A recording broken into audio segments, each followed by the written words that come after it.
Alright, well that was the bit. So let's get on with the game. That was the bit. Because we're going to be seeing a lot of those subtitles throughout this.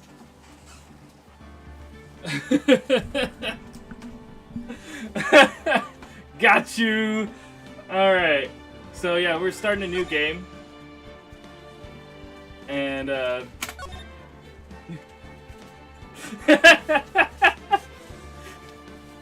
don't be mad! Episode 1, the first turnabout. So I've never played this game, like I said, and yeah, the controls are different.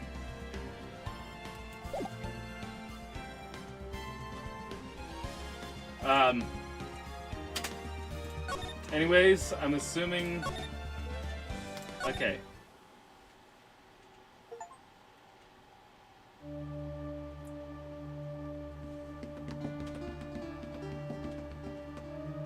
Like I said, we're going to be seeing a lot of that. Oh! There's been a murder! I'm never telling you if you're muted again. Very well. Oh, I should probably make sure that this is, I've got to find someone to pin this on. Someone like him. I'll make it look like he did it!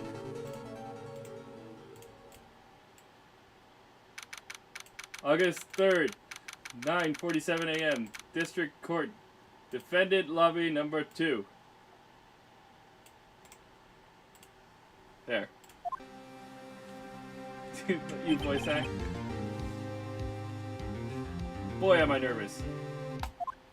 You know what? That might be fun. Let me get my associate on the horn.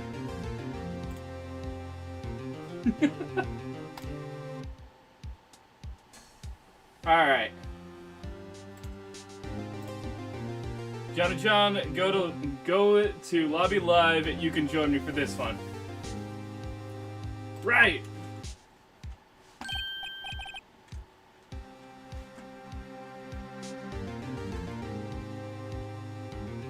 Not seeing you in the VC, man. What's going on? Anyways, I'm gonna continue. Oh, hiya, Chief. You're in the wrong VC, dude. Lobby Live. Yeah, I'm glad I made it on time. Well, I have to say, Phoenix, I'm impressed. Not everyone takes on a murder trial right off the bat like this. It says a lot about you. And your client as well. Thanks. Actually, it's because I owe him a favor. A favor? You mean you knew the defendant before this case? Yes. Actually, I kind of owe my current job to him. He's one of the reasons I became an attorney. Well, that's news to me. I want to help him out any way I can. I just really want to help him. I owe him that much. It's over!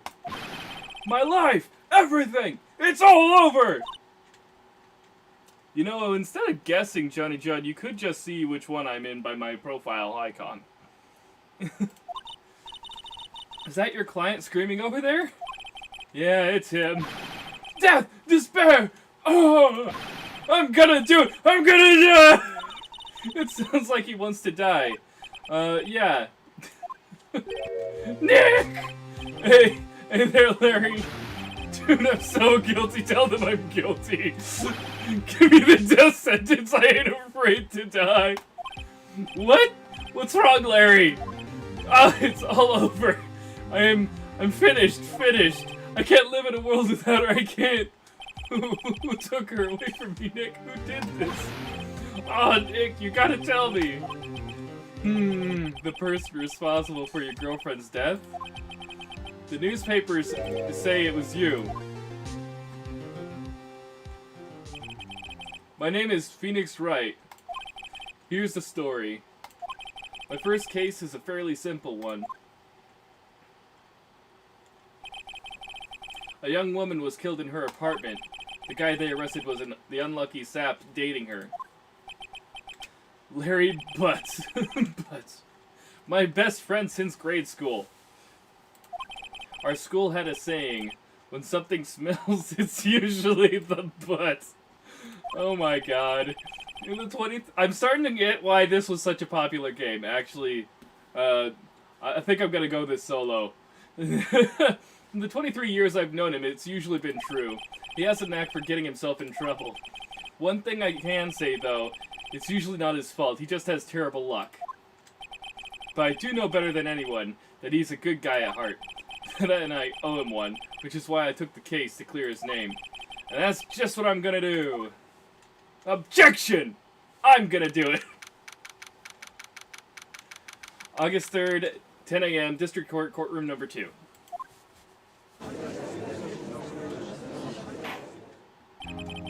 Court is now in session for the trial of Mr. Larry Butts. Prosecution is ready, Your Honor. The, defense is ready, Your Honor. Mr. Wright, this is your first trial, is it not? Yes, Your Honor. I'm, a little nervous. Your conduct during this trial will decide the fate of your client. I can't get these voices down. Murder is a serious charge. For your client's sake, I hope you can control your nerves. Thank you, Your Honor. Your client is so screwed. Mr. Wright, given the circumstances, I think we should have a test to ascertain your readiness. Yes, Your Honor. I'm shaking. Eyesight fading. The test will consist of a few simple questions. Answer them clearly and concisely. Please state the name of the defendant in this case. The defendant? Oh, that's Larry Butts, Your Honor. Correct. Just keep your wits about you and you'll do fine. Next question. This is a murder trial. Tell me, what's the victim's name? I know this one. Glad I read the case report cover so many times. It's... wait... uh-oh!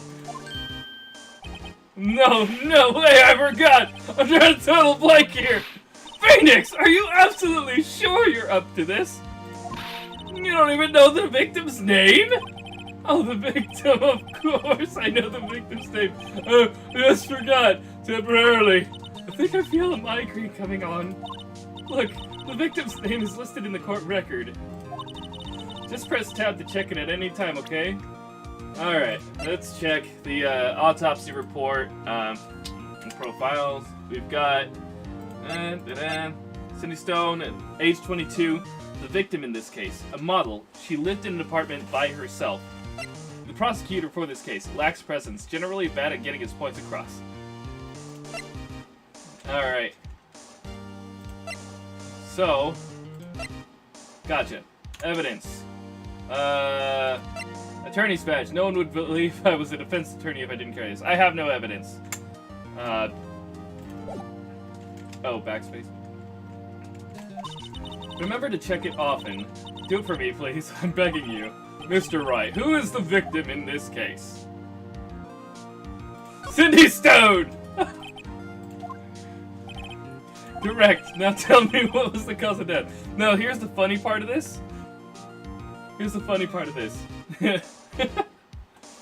I would actually forget just after reading it what these things are, so this is going to be interesting. Now tell me, what was the cause of death? She died because she was hit with a blunt object. Correct. You've answered all my questions. I see no reason why we shouldn't proceed. You seem much more relaxed, Mr. Wright. Good for you. That sent too late, you're here? Cool. Thank you, Your Honor, because I don't feel relaxed, that's for sure.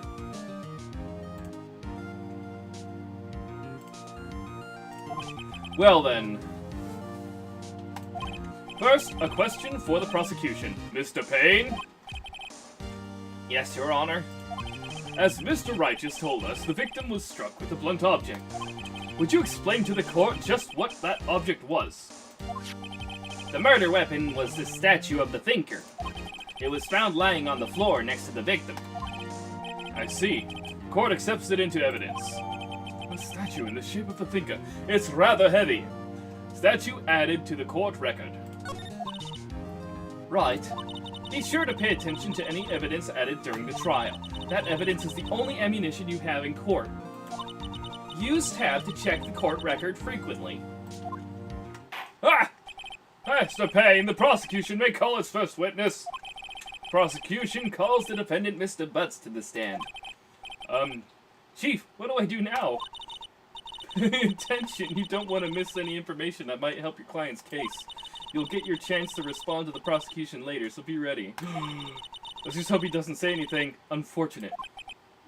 Uh-oh, Larry gets excited easily. This could be bad. Oh no! He's twitching! It's already bad! We're doomed! Ahem. Mr. Butts, is it not true that the victim had recently dumped you? Hey, watch it, buddy! We were great together! We were Romeo and Juliet, Cleopatra, and Mark Anthony. Didn't they all die? I wasn't dumb, she just wasn't checking my phone calls, or seeing me. Ever. What's it to you anyway? Still doing voices even when I'm not on the call. Alright. Mr. Butts, what you describe is generally what we mean by dumped. In fact, she had completely abandoned you and was seeing another man. She had just returned from overseas with one of them the day before the murder. What do you mean, one of them? Lies! All of it lies! I don't believe a word of it! Your Honor, the victim's passport. According to this, she was in Paris until the day before she died. Passport added to the court record. The victim apparently arrived home from Paris on 7:30, the day before the murder. Indeed she appears to have returned the day before the murder. Dude, no way! The victim was a model, but did not have a large income. It appears that she had several sugar daddies. Daddies? Sugar? Yes, older men who gave her money and gifts. She took their money and used it to support her lifestyle. Dude! We can clearly see what kind of woman this Miss Stone was. Tell me, Mr. Butts, what do you think of her now? Right. I don't think you want him to answer that question. Yeah, Larry has a way of running his mouth in all the wrong directions. Should I?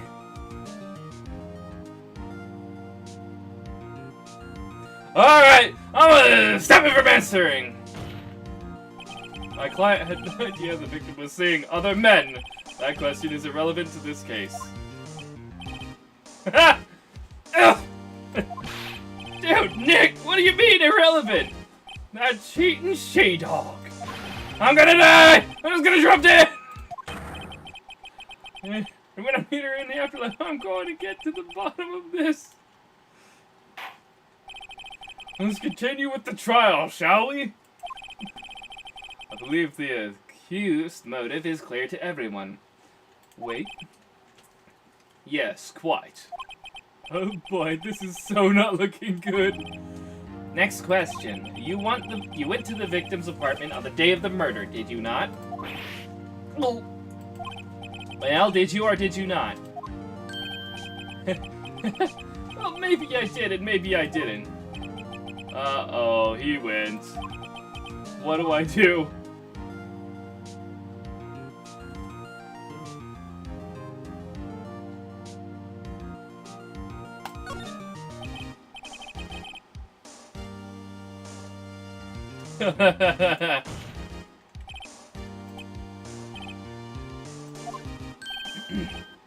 Yeah, I was there, I went. Order! Well, Mr. Butts, chill. She wasn't home, man. So, like, I didn't see her. Your Honor, the defendant is lying. Lying? The prosecution would like to call a witness who can prove Mr. Butts is lying. Well, that simplifies matters. Who's your witness? The man who found the victim's body, just before making the gruesome discovery. He saw the defendant fleeing the scene of the crime. Order! Order in the court! Mr. Payne, the prosecution may call this witness. Yes, Your Honor. This is bad. On the day of the murder, my witness was selling newspapers at the victim's building. Please bring Mr. Frank Saw It to the stand, because he totally saw it. He saw everything. Oh god, we got this guy. Mr. Saw It, you sell newspaper subscriptions, is this correct? Oh, yes, newspapers, yes. Mr. Saw It, you may proceed with your testimony. Please tell the court what you saw on the day of the murder. Witness account. I was going door to door selling subscriptions when I saw a man fleeing an apartment. I thought he must be in a hurry because he left the door half open behind him. Thinking it strange, I looked inside the apartment. Then I saw her lying there, a woman not moving, dead. I quailed in the fright and found myself unable to go inside. I thought to call the police immediately. However, the phone in her apartment wasn't working. I went to a nearby park and found a public phone. I remember the time exactly. It was 1 p.m. The man who ran was without a doubt the defendant sitting right over there.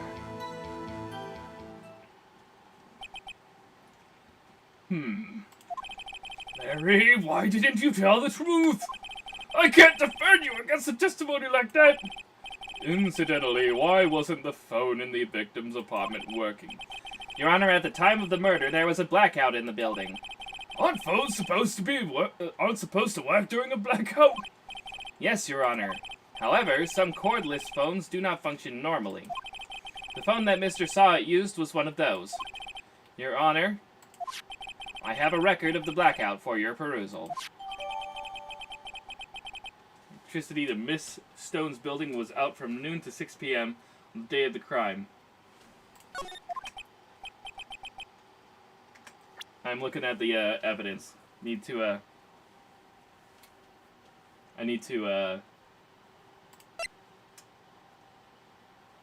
check this evidence out. Blackout record. Electricity to Miss Stone's building was out from noon to 6 p.m. on the day of the crime. Apparently arrived home from the day before the blackout. Loss of blood due to blunt trauma. Time of death, 4 to 5.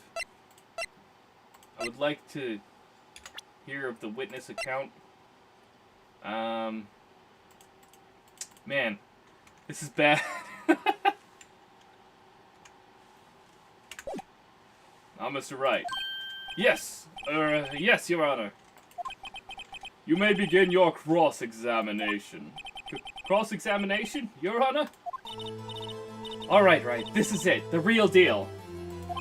What exactly am I supposed to do? Why, you exposed the lies in the testimony the witness just gave. Lies? What? He was lying? Your client is innocent, right? Then that witness must have lied in his testimony. Or is your client really guilty? How do I prove he's not? You hold the key.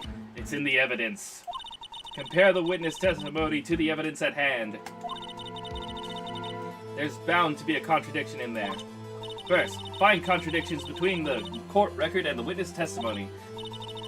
Then, once you've found the contradicting evidence, present it and rub it in the witness's face. Okay. Open the court record with tab, then point out contradictions in the testimony. Cross-examination, witness's account.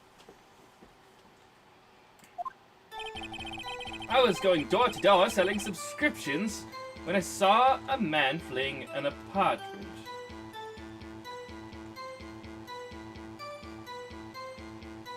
I thought he must be in a hurry because he left the door half open behind him.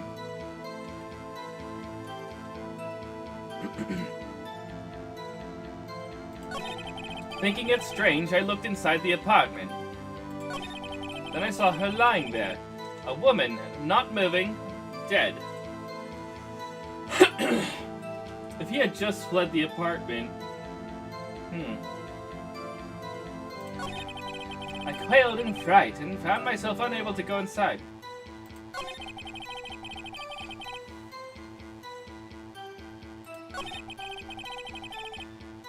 Looked inside the apartment.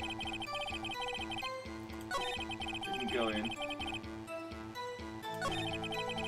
I'll have to call the police immediately. However, the phone in her apartment wasn't working. Went to a nearby park and found a public phone.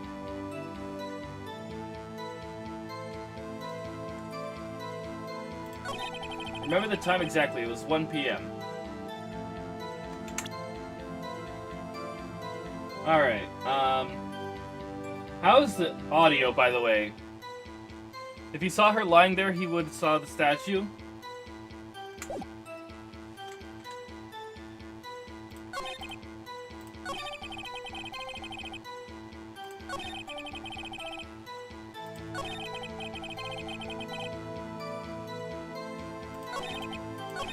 Let's see what else we have.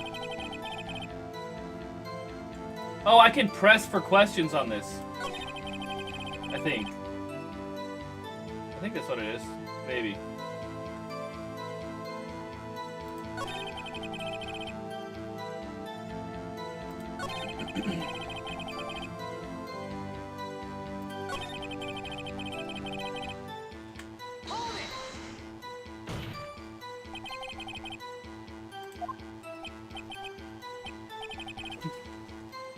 Mm-hmm.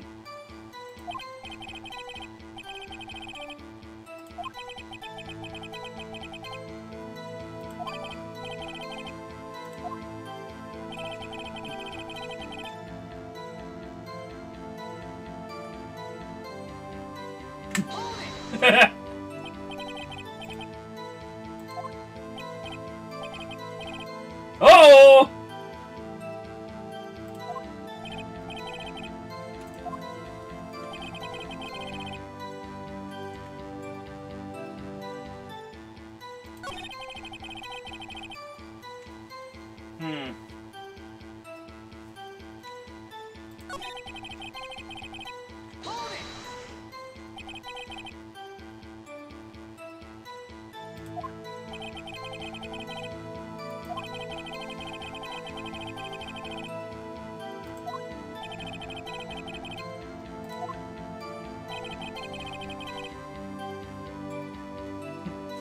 What?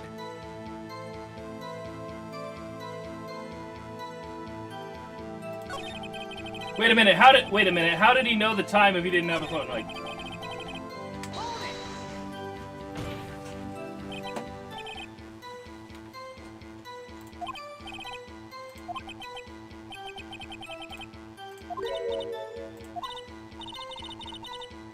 Aha!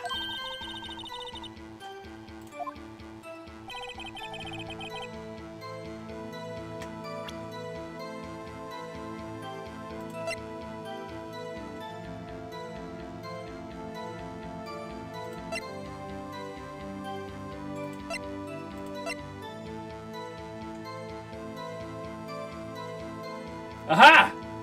1 p.m. It was from 4 to 5.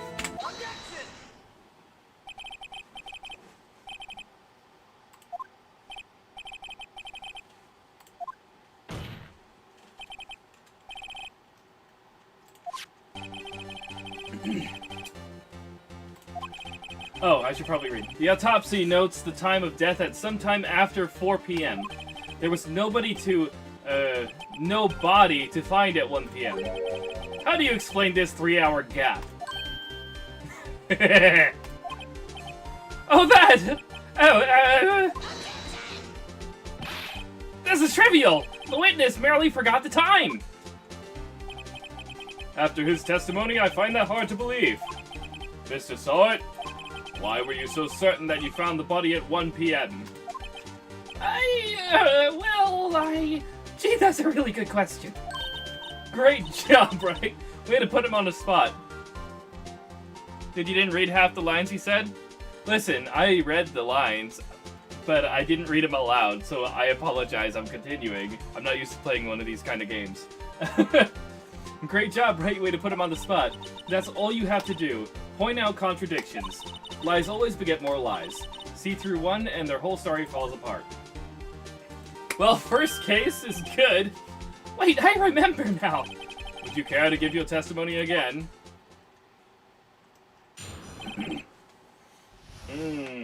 The time of discovery. Sure. You see, when I found the body, I heard the time. There was a voice saying the time. It was probably coming from the television.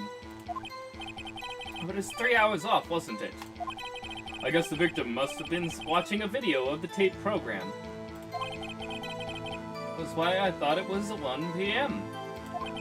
Terribly sorry about the... There was a power outage!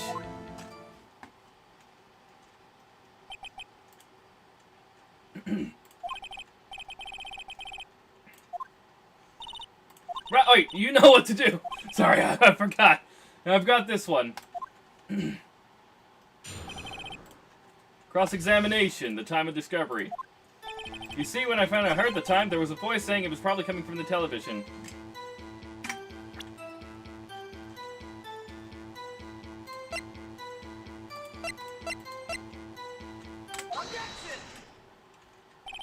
Hold it right there. The prosecution has said there was a blackout at the time of the discovery.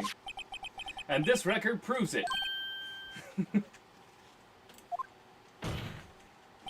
You couldn't have heard a television or a video. I will. The defense has a point. Do you have an explanation for this, Mr. Sawit? No, I find it quite puzzling myself. Quite. Ah! Wait, I remember now. Mr. Sawit, the court would prefer to hear an accurate testimony from the very beginning. These constant corrections are harming your credibility. That, and you seem rather distraught. My apologies, Your Honor. It must have been the shock of finding the body. Very well, Mr. Sawit. Let's hear your testimony once more, please. Hearing the time. Actually, I didn't hear the time, I saw it. There was a table clock in the apartment, wasn't there? Yeah, the murder weapon. The killer used it to hit the victim. That must have been what I saw.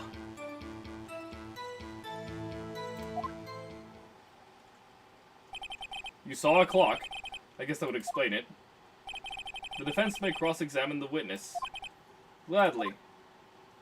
Okay, so he said, didn't he say... Okay, let's go ahead and... So he didn't hear the time. I saw it. There was a table clock in the apartment. Wasn't there? And the murder weapon. I'm oppressive on this one.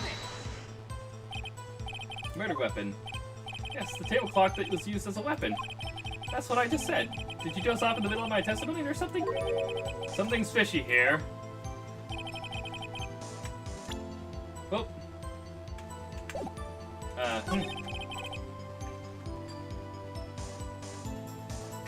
Time to prevent the evidence. Objection! Wait just a moment. The murder weapon wasn't a clock. It was a statue. Now, how is this supposed to be a clock? Well, you with your objections and your evidence! Just who do you think you are? Just answer the question, Mr. Sawit. Hey, I saw it there, okay? That's a clock! Your Honor, if I may. Yes, Mr. Payne? As the witness stated, this statue is indeed a clock. The neck is a switch. You just tilt it and it says the time out loud. As it doesn't look like a clock, I submitted it as a statue. My apologies. I see. So the murder weapon was a table clock after all. Well, Mr. Wright, it appears that the witness's testimony was correct. This is a clock. Do you have any problems with this testimony now?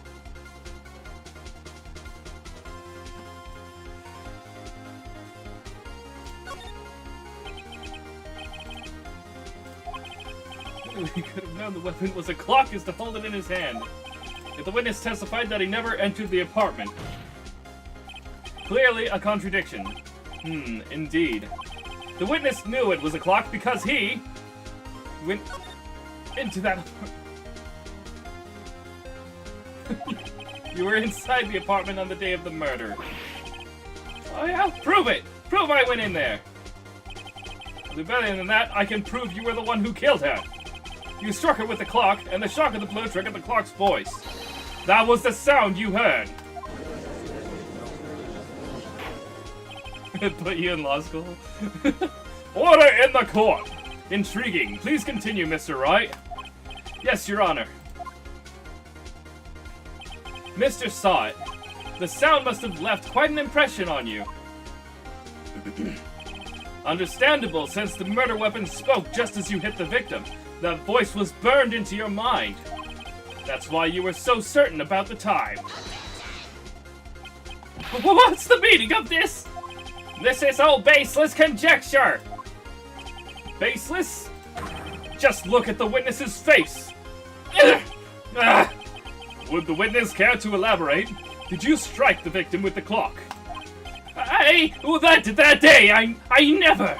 Look, the clock, no, I saw, Gah! Shut up! I hate you! It was him, I tell you! I saw him! He killed her, and he should burn! Burn! Give him death!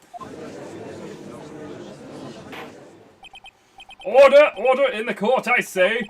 Your Honor, a moment, please. There isn't a shred of evidence supporting the defense's claims. Mr. Wright! Your Honor? You claim the sound the witness heard came from the clock. Do you have any evidence? The whole case is riding on this. I'd better think it through carefully. Your Honor, the sound Mr. Saw It heard was definitely this clock. A fact which is clear if you simply ask the neighbors. The neighbors definitely were not around. Oh, now it's going down, I see. Try sounding the clock, yeah. Let's sound the clock now, here in this court. Your Honor, may I have the clock? Ask the court to listen very carefully. I think it's 8:25. That certainly is a strange way to announce the time. Well, he is the thinker, after all. So, we've heard the clock. What are your conclusions, Mr. Wright? Mr. Payne, can you tell me what time it is now? It's 11:25. As you can see, this clock is exactly 3 hours slow. Precisely the discrepancy between what Mr. Saw It heard and the actual time of death. So, Mr. Saw It, try to talk your way out of this one. You forgot one thing! Uh-oh, what's he talking about now? Well, it may seem like that clock is running 3 hours slow. It proves nothing! How do you know it was running 3 hours slow on the day of the murder? If you can't prove that, you don't have a case. He's right. How am I gonna prove that? Damn it! I was so close! Mr. Wright, seems you lack the critical evidence to support your claim. Yes, Your Honor. This means I cannot let you indict the witness. Unfortunately, this ends the cross-examination of Mr. Frank Saw It. Dang it! Come all the way down here to testify, and look what happens! You treat me like a criminal! Criminal! You liars are all slime! I almost had him. Sorry, Larry, I failed you. There's nothing I can do about it now. Instead have let you help? Not so fast, Mr. Saw It. Yeah, Chief. Listen up, Wright. Don't throw this one away. Not like this. Think. But Chief, it's over. I can't prove the clock was slow the day of the murder. Nobody can prove that. Well, yes. But that doesn't mean you can't still win. Try thinking outside of the box. Don't waste time doubting the facts. Assume the clock was 3 hours slow, and think through it. Ask yourself, why was the clock 3 hours slow? Blunt force trauma. Figure out the reason, and you'll have your proof. Right? Right? Can you think of a reason as to why the clock would be 3 hours slow? Yes. Wait! Maybe I can prove it! You must have evidence somewhere that I can prove it. Find it and let them have it. Well, Mr. Wright, you say the clock was already running slow on the day of the murder. Have you found evidence to support this claim? Of course! There's a piece of evidence in the courtroom that can prove my claim beyond a doubt. Ha! Tough words! Let's see you pull this one off! Let's see this evidence that proves why the clock was running slow. It's not that one. It's running on batteries.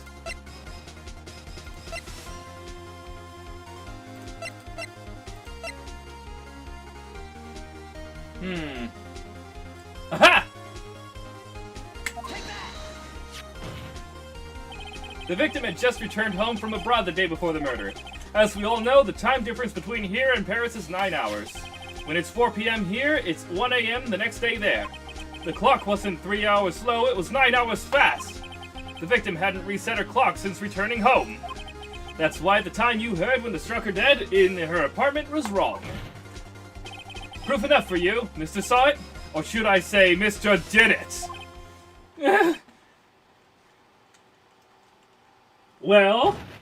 Let's go! Order, I say! Well, this case has certainly turned out differently than we all expected. Mr. Payne, your witness... He was arrested and has been taken away, Your Honor. Very well. Mr. Wright? Yes, Your Honor. I have to say, I'm impressed. I don't think I've ever seen someone complete defense so quickly, and find the true culprit at the same time. Thank you, Your Honor. At this point, this is only a formality, but... this court finds the defendant, Mr. Larry Butts, not guilty! Let's go! We win this! Thank you. That, this court is adjourned. Detective on the case. Anyways. This looks so fun. It is. It turns out that Frank Saw It was a common burglar. He posed as a newspaper salesman to check and see when people were out of the house. That day, when Larry went to her apartment, the victim wasn't home. After he left, Mr. Saw It let himself in to do his dirty work. While he was searching her place, the victim returned. Flustered, Mr. Saw It grabbed the nearest blunt object he could find. And that was that. August 3rd. 2:32 p.m. District Court, Defendant Lobby number 2. Whew, I still can't believe we won. Right, good job in there. Congratulations. Thanks, Chief. I owe it all to you. Not at all. You fought it your own battles in there. It's been a while since I've seen a trial end on such a satisfying note. I've never seen the Chief looking this happy. If she's this glad, I imagine how Larry must feel. My life is over! Larry, you're supposed to be happy. What's wrong now? Oh, Nick. Don't worry about me. I'll be dead and gone soon. Good. Wait, no! I mean, bad! Larry, you're innocent. This case is closed. But my Cindy Whitney's gone, man. Gone forever. Larry, she was a... Nah, never mind. Congratulations, Harry. Harry? Yes, you. I can practically see the headlines now. Harry Butts. Harry Butts! Harry Butts innocent. Oh, thanks. I won't forget this ever. Let's celebrate. Dinner? Movie? My treat. Oh, no, I couldn't. Hey, I was the one who got you off the hook. Oh, hey. Here, take this. It's a present. A present? For me? Wait, wasn't this the evidence that... Actually, I made this clock for her. I made one for her and one for me. Really? You made this? Well, thank you. I'll keep it as a memento. Yo, Nick. Can you believe it? I was so into that chick. And she was just playing me for a fool. Don't that make you just want to cry? Larry... Are you so sure? Excuse me? I think she thought quite a lot of you in her own way. Nah, you don't gotta sympathize with me, okay? It's okay. Oh, I'm not just sympathizing, really. Isn't that right? Don't you have something to show your friend? Something that proves how she felt about him? Huh? Oh, yeah, right. What the heck is she talking about?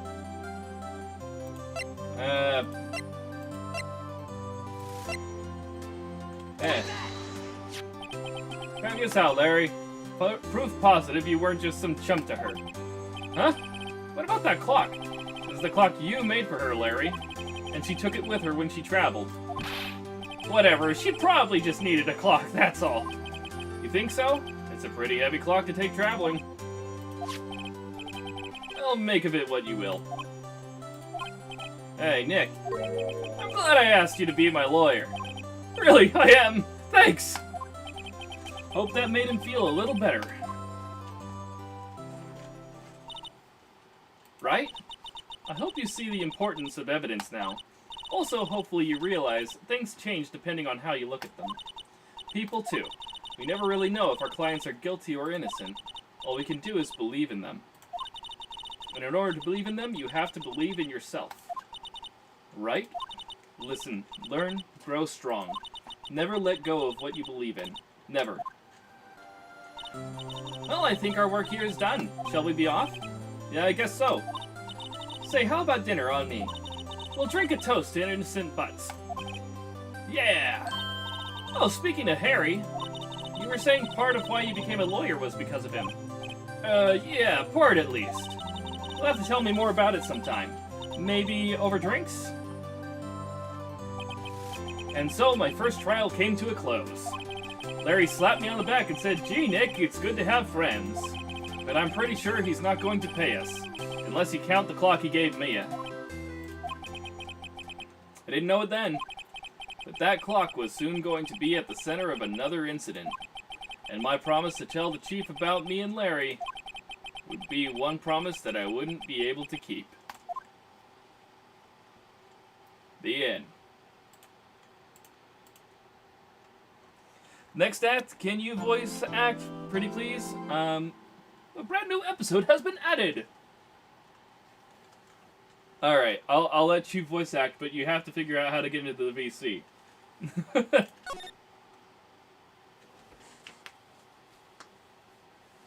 Like I said, the live VC. I'm gonna save my progress.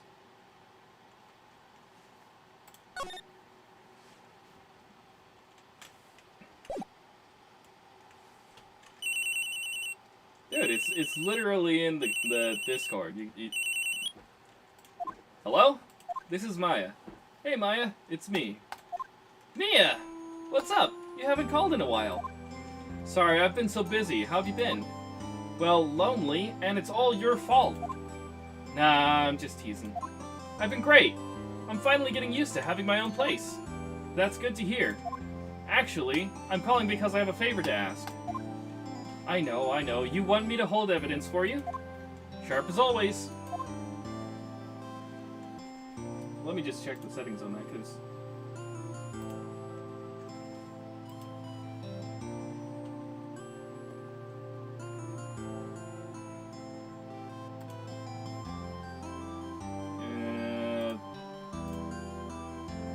you should be able to see it now. There's a lot of buzz about the upcoming trial.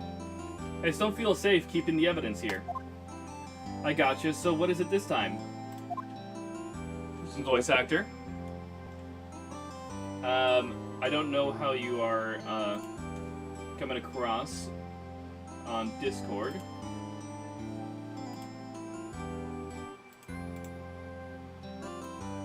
Alright, say something. Hello? Alright, cool. Say something again. Something. Okay, cool. I think you're at the perfect volume for this game now. My voice sounded deep. That's crazy. What's that? My voice sounded deep. I heard it through the live. Aha. There we go. It's a clock. A clock? Yeah, it's made to look like that statue, the Thinker, and it tells you the time. I thought you might like it. You always like toys. Hey, I'm not a little girl anymore, sis. Now, you know I'm only teasing. I should probably tell you. The clock isn't talking right now. Huh?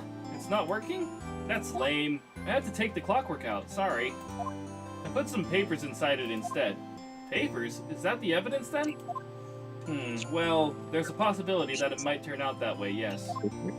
Can you come by the office tonight, say 9 o'clock, to pick it up? I'll be in pre-trial meeting until then. Hey man, I can't hear you. If you're gonna like voice act, you gotta voice act. Hey man, it's when you say it says it over there like 2 seconds later. What's that? When you read it, it reads it over here. So Okay, sis, but I expect dinner or something good. Like burgers. I could really go for a good burger. Okay. Well, hit the usual joint.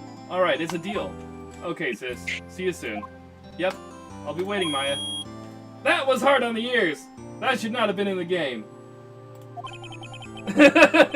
Conversation recorded September 5th, 9:27 a.m. Yeah, that was high pitched. That beep was not okay. September 5th, 8:57 p.m. Fay and Co. Law offices. Go ahead.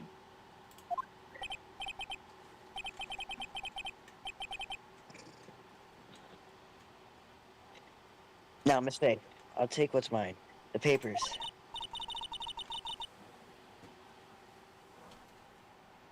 Oh god. You know what? No, this isn't gonna work, dude.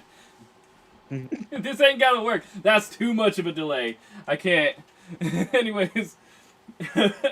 I'm sorry, but I can't give you what I don't have. Miss Faye, you are a poor liar. Why, I see it right over there.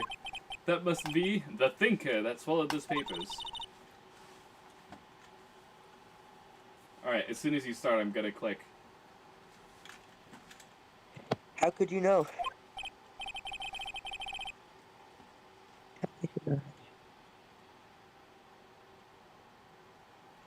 Ho, you're not the correct. How do you say that word? Okay, I'm just gonna read it. Gathering information is my business, you see. You can be my assistant on this, alright? You can be my assistant, Johnny John. I'm a You'll helper. be the assistant. Yeah, you'll be my little helper. I should have been more careful. I'm the, You're the assistant attorney, or something like that. My dear Miss Faye, I am so very sorry, but I am afraid I must ask you for one more thing. Your eternal silence. Farewell, Miss Faye.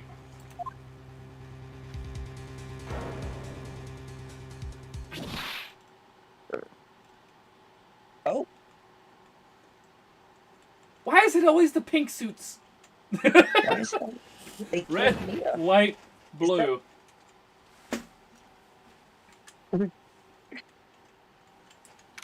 September 5th, 9:08 p.m. Fay & Co. Law Offices. Uh-oh, I'm late. That's strange. Guess the chief left without me. She said her sister was coming over, so we should all go out for dinner. What's that smell? Blood? Mia! Maybe she's in her office.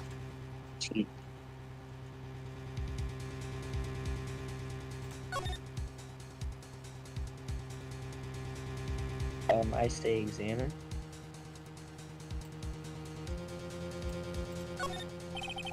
Smell blood, and that can't be good. I have to check and see if Mia, the chief's okay.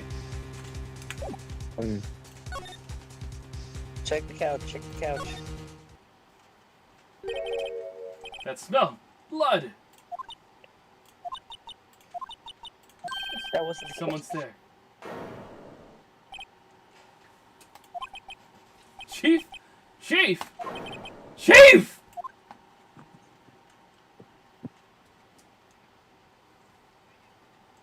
You murder! You murderer! Who are you?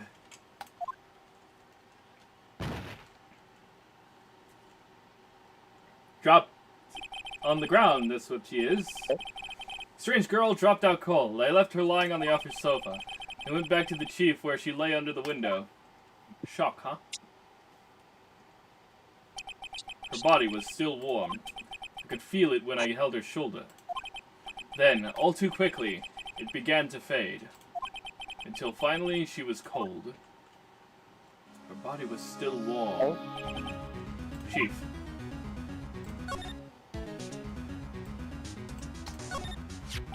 Some shards of glass are scattered on the floor. They seem to be the remains of a glass light stand.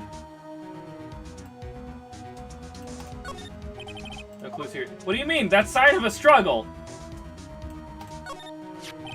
It's encrusted with dried blood, the murder weapon. How ironic that this became the murder weapon again. Chief, it's hard seeing her like this, but if there are any clues here, she was struck on the head with a blunt object. She probably died instantly. The thinker lying next to her must have been the murder weapon. Murder weapon. Looks like a statue, but it's actually a clock made by Larry Butts. The thinker added it to the court record. There are some glass shards near the chief's body. Must be pieces of the glass light stand lying broken in the back of the room. Glass shards added to the courtroom. Court record. Nothing else that seems like a clue here. A piece of paper. It must have fallen from Mia's hand. What could it be? Ah, there it is. I forgot. No clues here. What do you mean? It's a piece of paper. Check. A word is written in blood on the scrap of paper. Maya? Did Mia write this? Mom.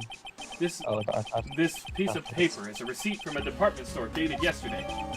Receipt added to the court record. I think that's enough snooping around for now. I'd better call the police and find out what that girl was doing here.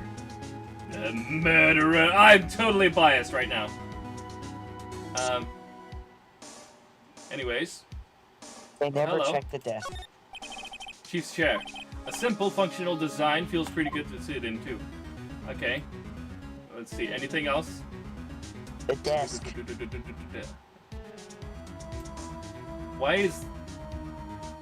Everything else has a check mark on it. Am I missing something? The desk is already done. There's nothing on the desk. Okay. I'm gonna check this again. The blinds. Oh wait, you can't do the blinds. Alright, so this is just... Okay, there it is. It's checked now. Now we go... Move. Gonna check for evidence here. That girl just now. Where did she go? I put her right there on that sofa. Uh-oh, I hope she didn't run on me. Hey! Don't scare me like that. Excuse me, but who are you? It's okay, I work here. Maya. Maya Faye. Maya Faye? Maya? So, Mia was writing this girl's name. Maybe I should show her the receipt. I never thought there would be use for evidence like this outside of the courtroom.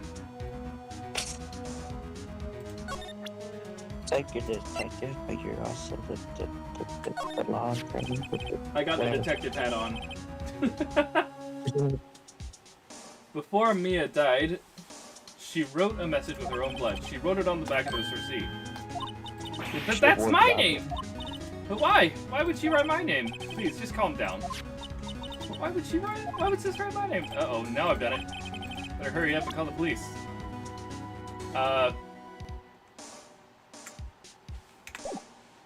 Should have worn the goggles. You're right. What's one more accessory? Can't hurt. Just have a mini reach. Or... Hang on a sec. This'll work. It can work. Somehow it will work. Yes, my plan is finally coming. I've never worn so many things on my head ever. Anyways. Oh. One more. One more. Ugh. There we go. That seals it. Okay. Now we're real professional. Let's talk. What happened? She seemed to be in shock. I don't want to disturb her, but I have to know. Excuse me, can you tell me what happened? I came in, the room was dark, and sis, she was already dead. So, you're the chief's sister. I'm her younger sister, and you were here visiting this late at night. Yes, she said she wanted me to keep some evidence for her. Evidence? Yes, it was that clock. It was the thinker. Alright. We're going to, examine. Painting. Large painting. I guess you'd call this modern art. On the other hand, call it a mistake. The sofa is for clients. It's leather, a real luxury model. The door is ajar. The door of the chief's office is slightly open. I'd better not touch the doorknob. Touch the doorknob. I can't. It's already checked. The bookshelf. Okay. You couldn't cram more legal books in here even if you wanted to. Few can gaze upon the shelves without feeling insignificant. I see a calendar. It's over here. A small writing desk cluttered with office supplies. The reception desk. I usually sit here. Well, I don't think there's any more evidence we could possibly get. Check under. Oh, actually, I already checked under the couch. Huh? I That's can't. talking about stuff.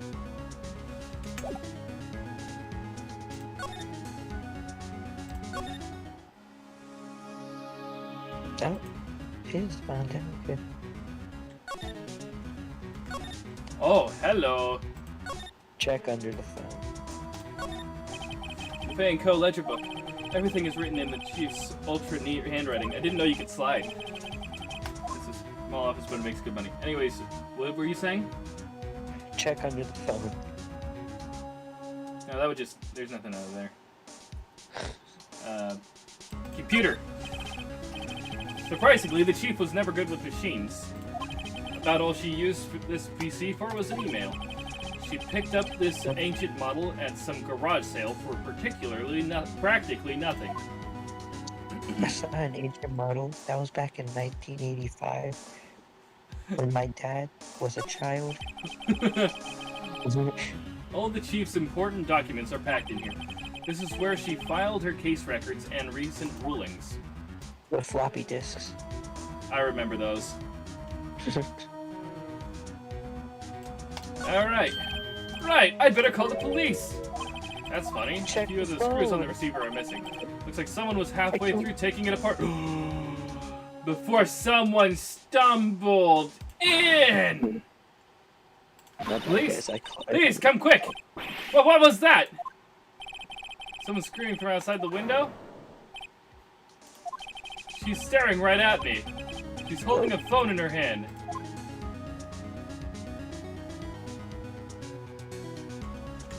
I need to find more evidence.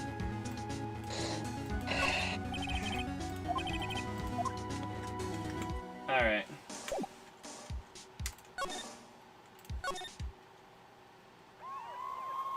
Woo, woo, woo, woo, woo! Woo! Police! Oh, I thought you were Sounds just like making they're- that noise. Sounds like they're coming this way. Freeze! Police! Guys, I promised it wasn't me. Alright, I'm Detective Get Dumbshoe. Detective Gumshoe. Detective Get Dumbshoe. Gumshoe, what an odd name. We received a report from the building across the way, see? I got a person saying they saw a murder. It must have been that woman I saw. Anyway, don't want either of you moving 1 inch, see? Great, just great. Maya, wait, she wouldn't have. Nah. Whoa! Excuse me! Wait! This word Maya here and mean anything to you? That's my name. What? The victim drew this here note on her own blood, see? With her dying breath, she wrote down the killer's name. Killer? I'm not. Case closed! You're coming down to the precinct, ma'am! What? No, you gotta do it like this. What's that? You gotta do Detective Dick Gumshoe's voice like this. Nah. It just sounds funnier. Mia's younger sister, Maya, was arrested on the spot. I was taken in for questioning and didn't get out until the next morning. My eyes were heavy, but I couldn't sleep. I sat around, waiting for visiting hours to begin at the detention center. I had to talk to Maya as soon as possible. September 6th, 9:07 a.m. Detention Center, Visitors Road. Wow, they have poor Maya locked up like a criminal. Oh! It's you, the lawyer. Good morning. Good morning. She looks so tired. Are you going to be my attorney? Well, that's what I wanted to talk to you about. It's up to you. Straight. It's up to you. Oh, it's me? Yes. I don't think this is something I should decide. After all, you're the one in trouble here. I was at the scene of the crime, and I'm blameless. Nobody could suspect an attorney. No, I'm just kidding. Alright. They're never going to believe me, are they? Even you, when you found me in the office, you looked at me like I had done it. Didn't you? Did I look at her like that? I know I did! No, I have never thought. It's okay, I understand. And I've also heard about you. Heard? Heard what about me? I had like one case, and that was it. Like zilch, nothing else. Jones, we heard about it. Okay, fine, I was streaming it. I guess word travels fast. I was talking to my sister on the phone the other day. Today was my junior partner's first time in court. Wow, really? How'd that go? It was quite the scene. Honestly, I was on the edge the whole time. It's been a while. Ha! So he crashed and burned. He's a genius. One of those strike fear into the hearts of evil types. The only thing he's lacking is experience. Huh, sounds like it was fun. Well, I know who to go to if I ever get into trouble now. Me. Premeditated murder! Anyways. I don't know, Maya. I think you might want to wait. Give him 3 more years. That is, unless you want to be found guilty. Whoa. Hmm. A bit rude. That's a bit rude. That's calling me out right there. That's what she said. Put me in a I'm call, sorry. put me in a I didn't mean to insult you. No, it's okay. It's true, I guess. But at the same time, I can't just sit by and watch. When I think of the person who did this to Mia, makes my blood boil. Anyways. I don't know. I'm going to examine the guard, sir. This guard monitors the visitor's room. He hasn't moved an inch. A real pro, this guy. There. Now he's actually censored. The guard went. No, he's uncensored. There we go. All right, let's smile for the camera. Nothing Smile of. for the mic. Yes. Okay. Nothing of interest here. Talk. Maya. There's something I've been wanting to ask you. Yes? What's with that outfit? It looks like she's from Avatar: The Last Airbender. I've been wondering that myself.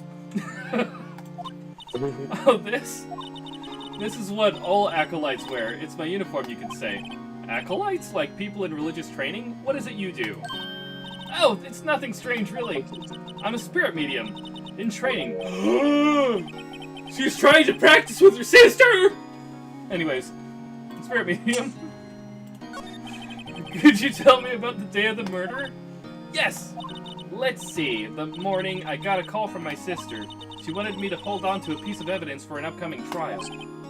Evidence? Yes, that clock shaped like the thinker. We've been over this. Could I have been the evidence in this case? Would I mute myself? What's that? It's not allowing me to mute myself, so I'm just gonna shut up. Okay, you can unmute once we get to the courtroom or whatever. Right, she said something about that. I remember. Do you want to hear it in her own voice? Her own voice? Yes, I'm pretty sure our conversation is on my cell phone. You recorded it? Yeah, I forgot how to delete those things. Your cell phone, girlie. So you say you have a conversation with your sister on your cell phone. Let's hear it. Right! Oh, I just remembered. That detective took my cell phone. Oh, boo-hoo. Sorry. Oh, right, of course. Next time I see Detective Gumshoe, I'll ask him for it. I'll write you a note so you don't forget, okay? Sure, thanks. Maya's memo. A conversation I had with my sister is recorded on my cell phone. The day of the crime. Could you tell me about the day of the murder? Sorry, I know it must be pretty hard. No, it's okay. All I've been doing the last few hours is talking about it. I've kind of gotten used to it. Let's see, that morning I got a call from my sister. She wanted me to hold on to the piece of evidence for an upcoming trial. That's the thinker clock that Larry made. It practically qualifies as a serial murderer. It does. So then, when did you arrive at the office? It was right around at 9 o'clock. 9 o'clock. Actually, it doesn't qualify as a serial killer until it has 3 kills. Not 2. 3. The lights were off, and I could smell blood. Then I found her! My sister! Thanks, Maya. That's all I needed to hear for now. Except that's not, because I'm going to ask you about spirit mediums. So you're an acolyte. Medium in training. That's right. The Fae family, especially the women, have always been very sensitive to the spirit world. Wait a second, you said the Fae family?! So Mia was into this stuff too. Of course. She left the mountain to follow her career, she said. Her powers were first class too. Well, I guess she wanted to be with them. She got along more with them than you, apparently. I have no idea. Wait! What? So, you're a real honest-to-goodness spirit medium with ESP and all that. Yes, in training. Meaning, no. Well, can't you contact me as spirit then? I lost a hat. We can just ask her who killed her! I'm sorry. I'm still in training. I couldn't do something on that level. I thought that would be too easy. Huh? Something the matter? I was wondering, could I ask you a favor? This is the address of a famous lawyer. I don't trust you. Go get this guy. My sister gave me this a long time ago. She said if I was ever in trouble, I should call him. And, well, I'm in trouble. Do you think you could go ask him to represent me? Sure, why not? I'll go ask. Thank you so much! Wait, this is my address! No one else to turn to.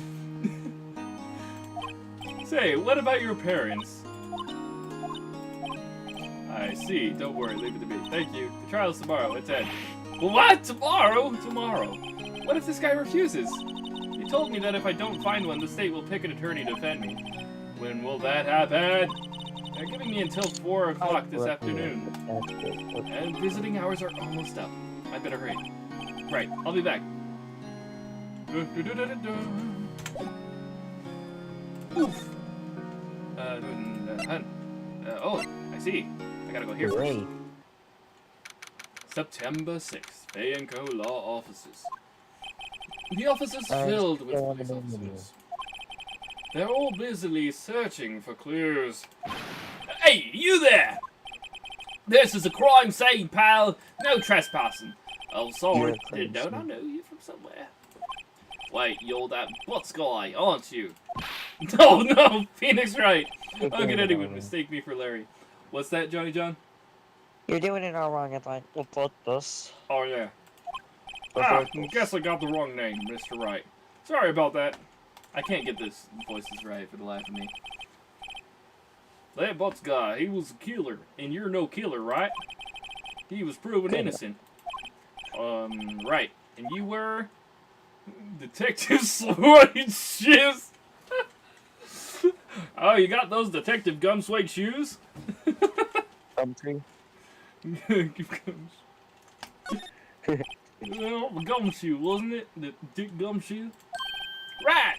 At your service.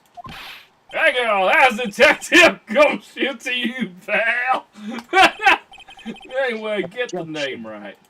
And don't go calling me Dick. Hey, Dick! Get over here! Yes, sir! Be right there!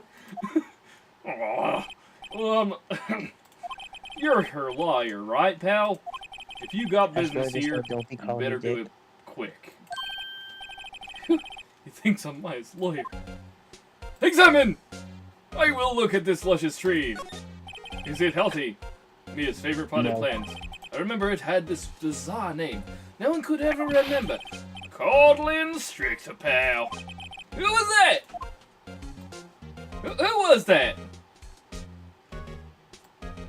random person. Mia's desk. Perfectly clean, as always. The only thing is missing is Mia. And all the blood that came with it. Anyways. An old movie poster. Apparently, this was the first movie that made Mia cry when she saw it. I'll have to check it out one of these days. What do we have? It's a bookshelf! Oh my god! There's a horrendous amount of legal books here! Scarier still is that Mia probably read all of these. That is scary. That's scary. Let's see. It's a window! The sky is blue and so am I. There's that hotel right across the way.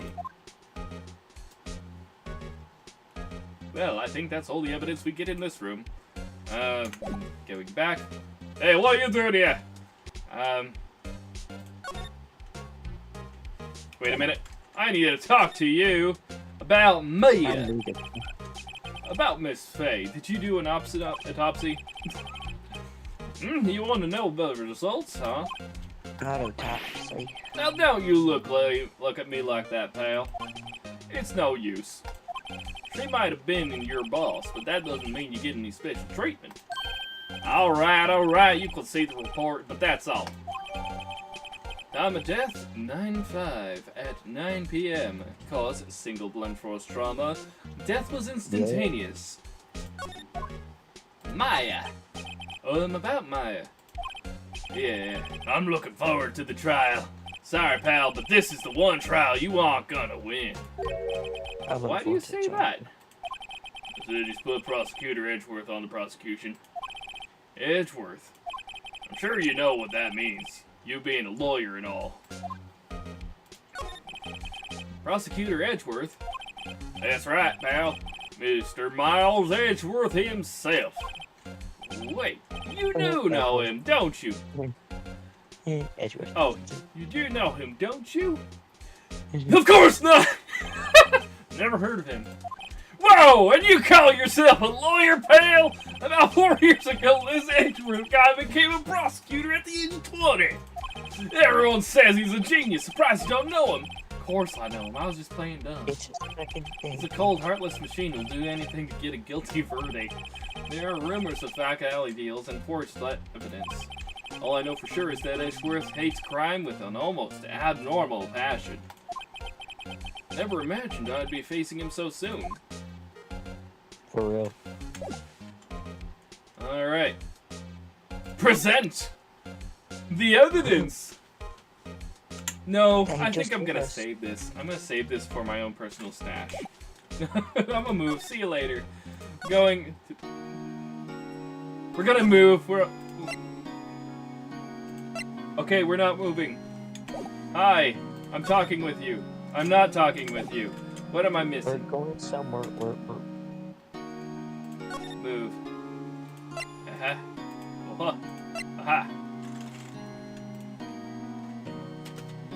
I'm still in the detention center. What? I'm still where Maya is. Ah.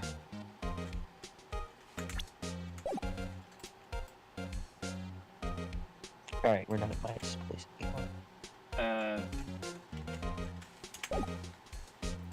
Talk to you? No? Okay, Can I talk to the movie present. I was wondering, do you know anything about this? The statue? That's the murder weapon. Huh? He thinks the clock was just a statue too. I'm starting to wish I'd never seen this thing.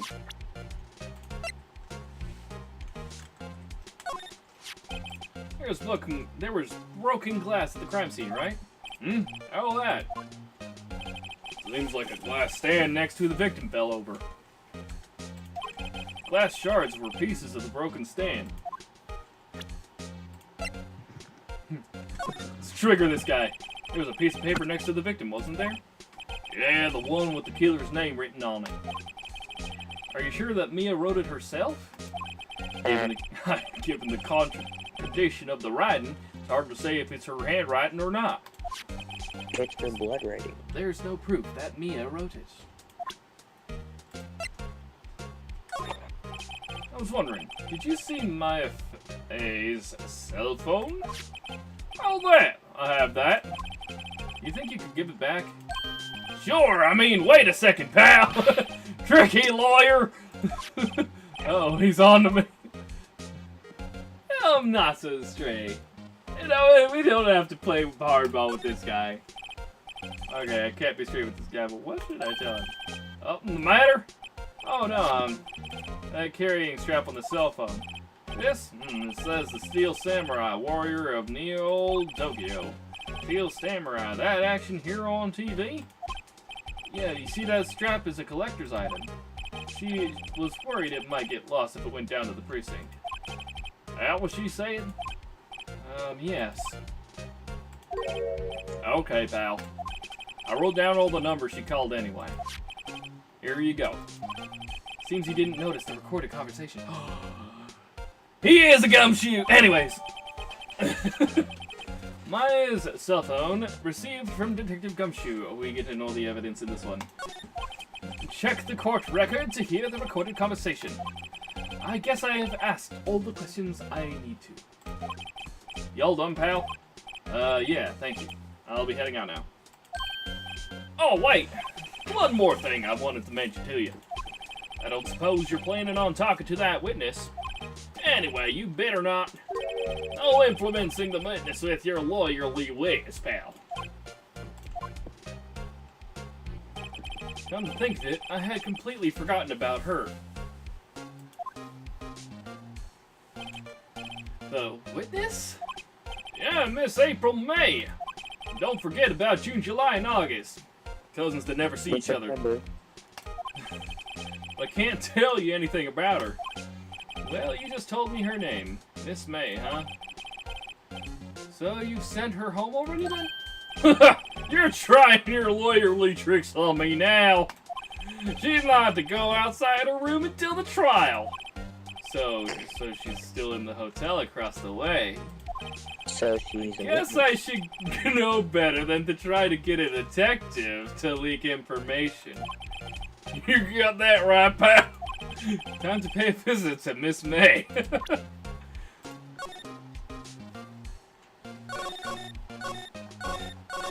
Ah! Okay, it's only 3 pages and I can scroll infinitely. Okay. Maya. Mia. It's Maya, Mia, and May. Oh my. Okay. Nia, what's up? You haven't called in a while. Well, actually, there's something I want you to hold on to for me. What is it this time? It's a clock. It's made to look like that statue of the Thinker, and it tells you the time. Should probably tell you the clock isn't talking right now. Is it busted? It's not working? That's lame. Had to take the clockwork out. Sorry, I put some papers inside it instead. Papers? Is that the evidence then? I'll leave that one up to your imagination. See you tonight at 9. September 5th, 9:27 a.m. 27. If they did arrive at 9, the time it would take to get from the office to become the witness is probably like, I don't know. Anyways, I don't have that evidence. So, we haven't called in a while. Well, actually, there's something I want to hold on to. Okay, but I think we've already did this. Okay, so let's go back. Imagine I just present the cell phone. Seems you didn't notice the recorded. Present the cell phone. What's that? Present the cell phone. Boo. So stupid. Alright. We could examine this for ages, but there's nothing new here.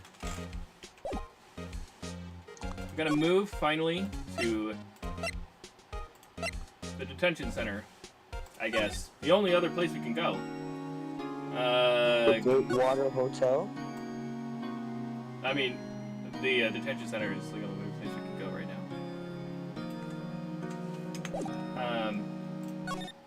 Nope. Oop, nope. We're going to...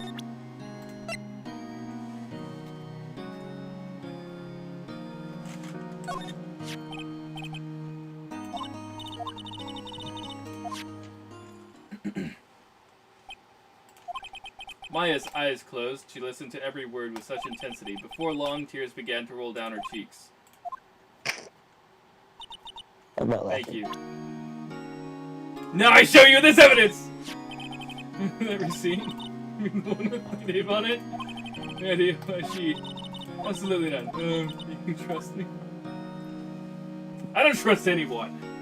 But I'll play to your feelings. Same. I see. Why? Don't you think I did it too? No, I don't. It's just a hunch, but that detective thinks I did it. Well, he is a gumshoe, and he would probably eat butter knives. Thanks for confiscating. So, let's go ahead and... Okay, we can't talk. So we're going to move, once again. That's Oh, we can actually move places that have a question mark. I thought it was locked. September 6th, Grossberg Law Offices. What's that? Special. Yeah. According to the receptionist, the big boss is out. She couldn't say when he'd be back. It must be hard to keep track of everything when you're a famous lawyer. Boy, don't I know it. Anyways, not to mention run an office like this, but I'm an attorney. I guess I'll just have to come back later. Okay, examine the heck out of your place. Gosh, you got lint everywhere. Expensive-looking mahogany bookshelves filled with expensive-looking books, filled with expensive-looking pages, filled with expensive-looking calligraphy. Anyways, funny, they don't look like they've ever been read. Huh. Alright, let's check out this painting. That painting has been bugging me ever since I stepped in here. The old paint is so thick it's practically giving me a stuffed nose. I'm sure the price is nothing to sneeze at either, for that matter. But you. Exactly. An expensive potted plant filled with an expensive plant filled with expensive fiber. I mean, no idea what kind of plant it is, but it's probably the most expensive one available. Hey! Anyways. Expensive alcohol! A table for clients. An elegant ebony case, and if I'm not mistaken, that lighter is made of solid gold. Even I could tell someone here's got money to burn. Literal money, because it's a lighter made of gold. That's funny. Anyways, a solid mahogany desk. The wood's been polished to a deep luster. And where is the footprint? No footprints. Everything... Everything is... Awesome. Hang on a sec. Is there any sliding option? There is not. That got me last time. Move?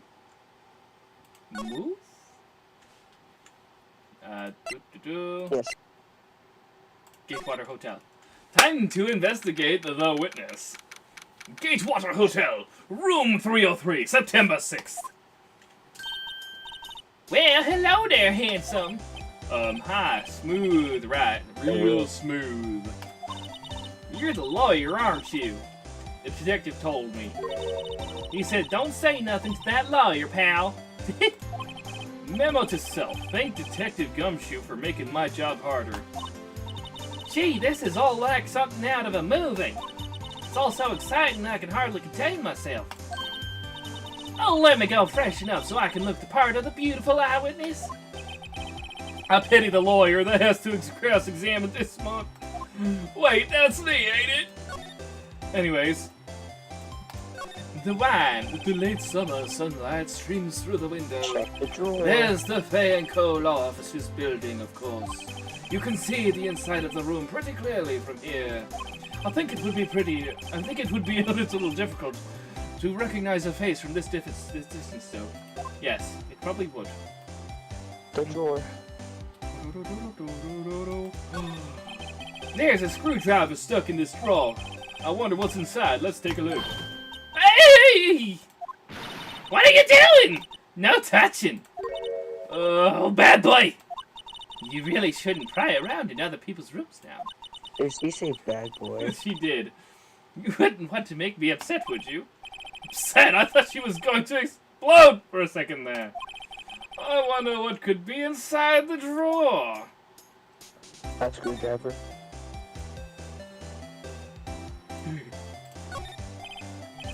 What's inside of it? Maybe later. Nice. The flowers are fake, as expected. And there's sunflower and tulips. But that's about the extent of my floral knowledge. Okay. The painting. Admire the art. I see a still scene painting. Wait, should that be still life? Whatever. One of those is hanging on the wall. Alright. Let's check out the bed. A simple bed. It's been recently made. Nothing eye-catching here. Alright then, it looks like I have no choice but to look at the wine again. A bottle and 2 glasses are on the table. Somebody must be staying with her. The murderer? Anyways. What's definitely the murderer? Nothing else to see here. Let's talk with the witness. What did you witness? What did you see? Do you think you could tell me something? I need you to describe what you observed at the time of the incident. I'll observe incident. You sound just like a lawyer in the movies. I like a man with a big vocabulary. I don't got Better not encourage her. You know that thing that happened the other day, the bad thing. What did you see when it happened? I don't suppose you could tell me about it. Pretty please? Let me see. Well, dream on! If you want to know, you'll just have to come to court tomorrow, Mr. Lawyer. Oh boy. Miss May, could you... just who exactly are you? Oh, Mr. Lawyer, are you hitting on me? No! Hey, I'm just doing my job here. You know you're cute when you blush. Believe me, this is the first time in my life I've blushed this much. Right, can you just tell me what it is you do? Well, no. You had your little hopes up, didn't you? Oh boy. This room. I see there are 2 glasses on the table. Is someone staying here with you? Oh, what amazing hours of observation you had! You must be one of those famous detectives back on television. Oh, no, not me. I'm just a lawyer. Say, Mr. Big Detective, why don't you go look for clues in the garbage, huh? Miss May doesn't like nosy little lawyers. Oh, boy. Alright. Let's, examine. Nothing. Pick on this again. I will be pestered. Okay, fine. Fine. I will go. I will present evidence. I will present evidence to this person. I will present my badge. Excuse me, but I'm a witness, police witness, you understand. How could I possibly give you any information in good conscience? Me, the witness. It's just like in the movies. Whatever. You know what? It's time to get to the action anyway. Time to move on. Let's see what's going on in the detention center. Hey! What is it? Did you meet the lawyer? Sorry. I haven't seen him yet. I see. I'd better go see it if I can find this elite lawyer she's talking about. Move! Where is they? Where in the world is they? Seems like Mr. Grossberg is out. Well, maybe I should just wait here for him to come back. Ahem! If that wasn't the most over-the-top clearing of the throat I've ever heard.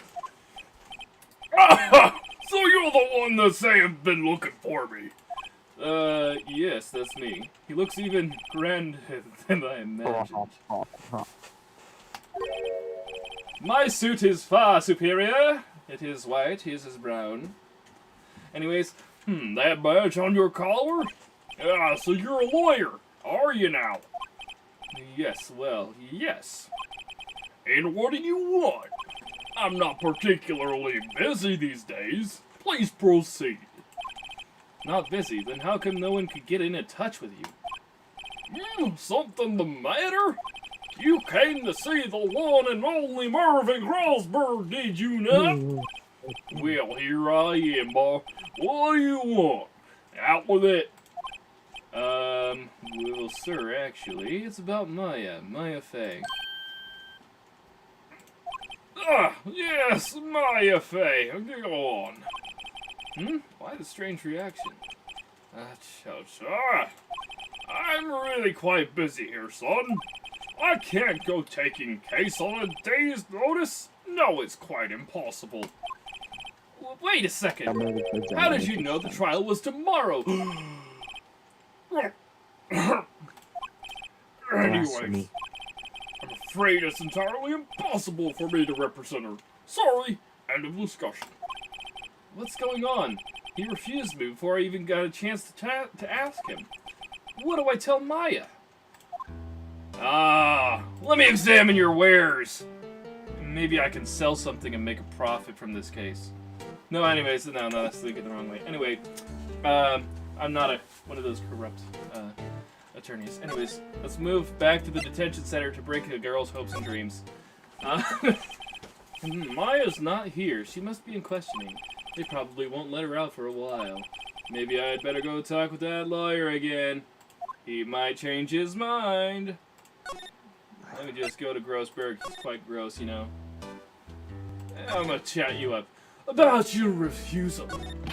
How could you just refuse like that? Please tell me why you won't take the case. Well, you see, it's just I'm busy, you see. But the client is Miss Maya Fey's sister. Oh, that was the wrong voice. Mia trusted you. She knew her sister would be in good hands. Yes, of course, I know that. However, I'm sorry, but I must refuse. Sorry. Goodbye. Creep. Fine. I don't have time to argue with you anyway. I'll go look elsewhere. Think not. Huh?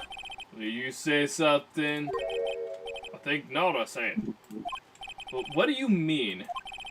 I'm terribly sorry, but I'm afraid that no lawyer worth their salt will take on this particular case. Terribly sorry, my boy. Why? I cannot say. I beg your pardon, but could you leave now? I've got nothing more to discuss with you. What's going on here? How did you know Mia Fey? She worked here a long time ago. Quite the apprentice, that one. Learned my techniques in the blink of an eye.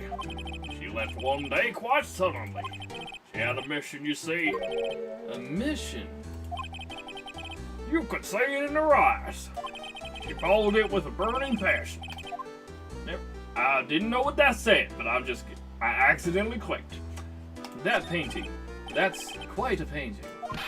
Aha! You noticed. It's my pride and joy. Impressive, isn't it? Well, isn't it?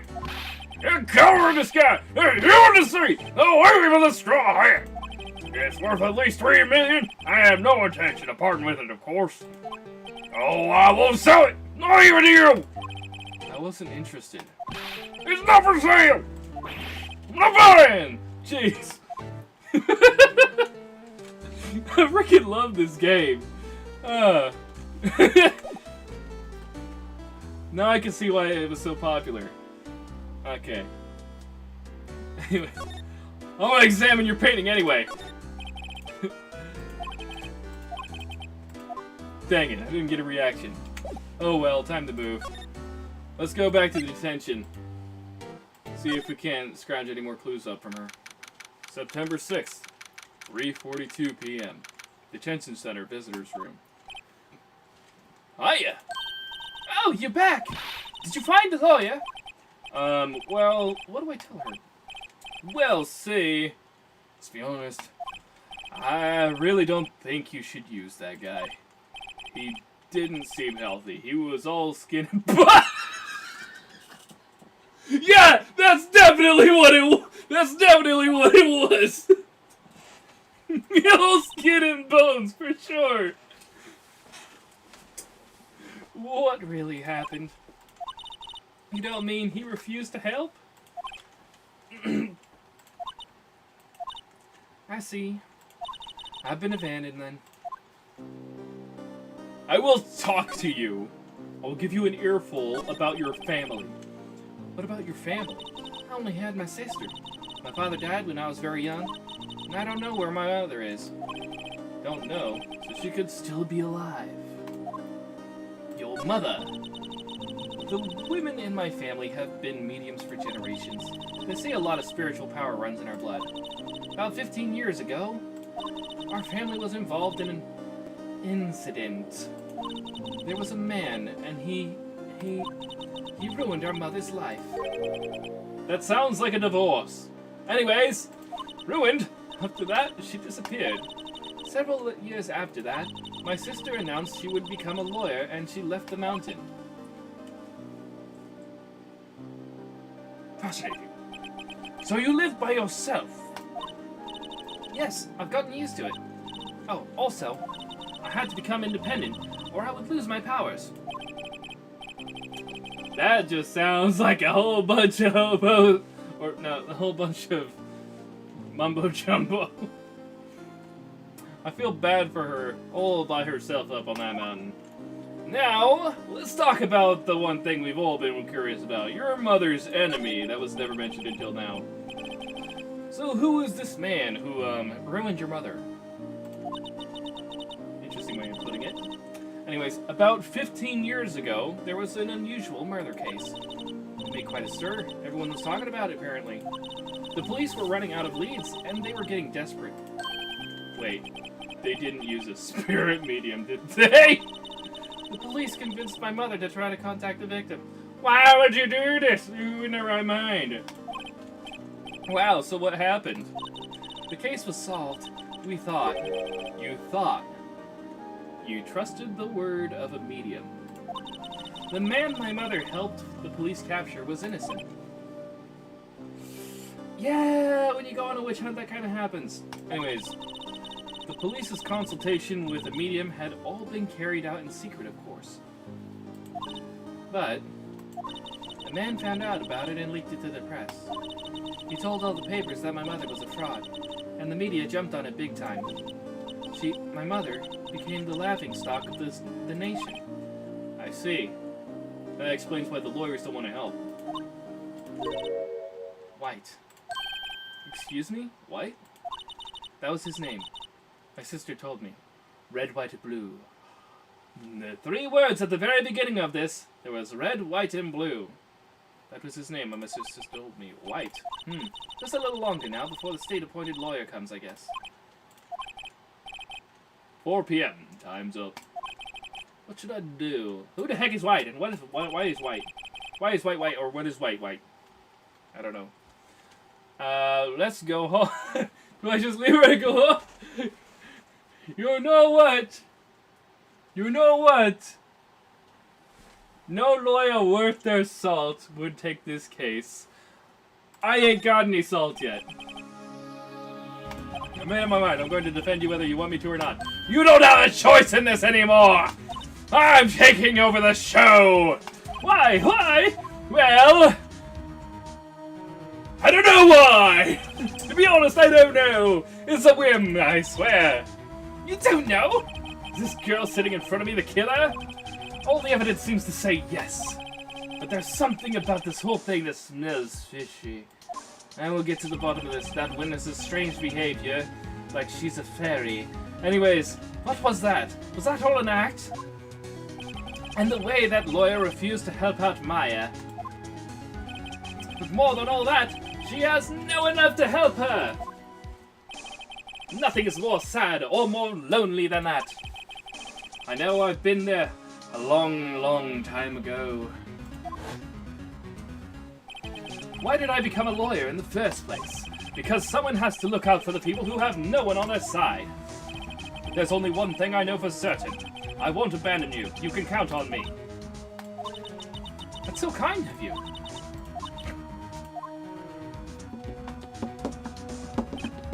Well, let's fight this one and get you out of here. Right, thank you. Whew, she smiled at last. She looks like an entirely different person. One last question. You are innocent, right? You're not trying to pull a fast one on me. Yes! I trust you. So you trust me too, okay? It's a deal. So what next? There's something that's been bugging me. what was inside that strange woman's drawer. Because when I tried to look into that drawer, that she got all defensive. I'm hoping that's not what I think it is. Because it could be either a screwdriver or something else. There has to be something in there. Now, I'm done talking with you.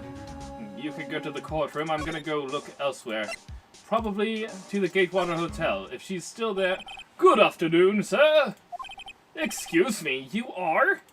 Ah, I beg your pardon, sir. I am the bellboy of this establishment, at your service. Oh, right. I've just come up to deliver room service, sir. Do you know where Miss May might be? I believe our guest, Miss May, is currently using the facilities? If you have no need of anything, I'll be taking my leave. Please, stay as long as you like. Enjoy. Yeah. Wait, no! Hey! Why does it seem like every time I come here, I end up embarrassing myself? Wait, now's my chance to snoop around a bit. I almost forgot. Yeah, you came back quick. Might I ask you to inform Miss May that there is a message for her? Please tell her that Mr. White of Blue Court phoned. White? Blue? We're only missing red. Oh, right, sure. Mr. White of Blue Corp. Where have I heard that name? Fascinating. White. That was his name. My sister told me. The name of the person who ruined your life? No, your mother's life. That's right. White was the name of the guy who ruined Mia and Maya's mother. Could it be a coincidence? I think not! Anyways, time to examine this. There's a screwdriver sticking out of that half-open door. I knew it! Now's my chance to see what's inside. What do we have here? It's a wiretap. Oh! What would a woman like her be doing with a thing like this? Wiretap added to the court record. Let this be known there was a wiretap in her apartment or hotel room in her drawers. Anyways, there is definitely something suspicious about this Miss May. Why would she have something like this in her hotel room? There's a story behind all this. I knew it! Alright. I'll be using this bit of evidence in tomorrow's trial for sure. For Maya's sake. I'll get to this woman's bottom... Wait, I mean, you know what I mean! Oh, bellboy! Still there? Uh-oh, time to scream! Book it! Look forward to going with you tomorrow, Miss May! In court!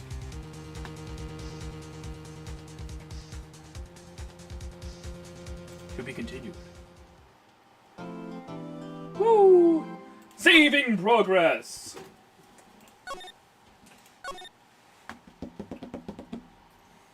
Alright. September 7th, 10 a.m. District Court. Courtroom number 1.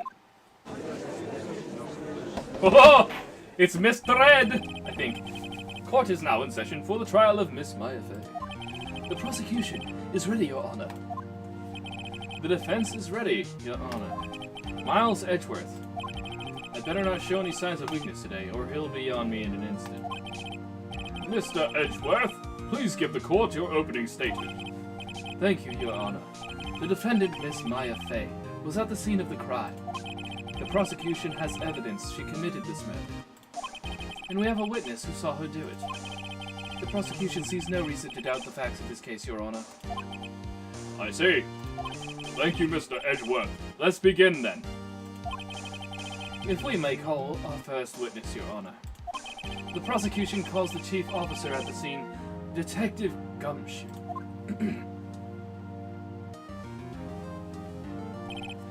Witness, please state your name and profession to the court. Sir, my name's Bib Gumshoe, sir.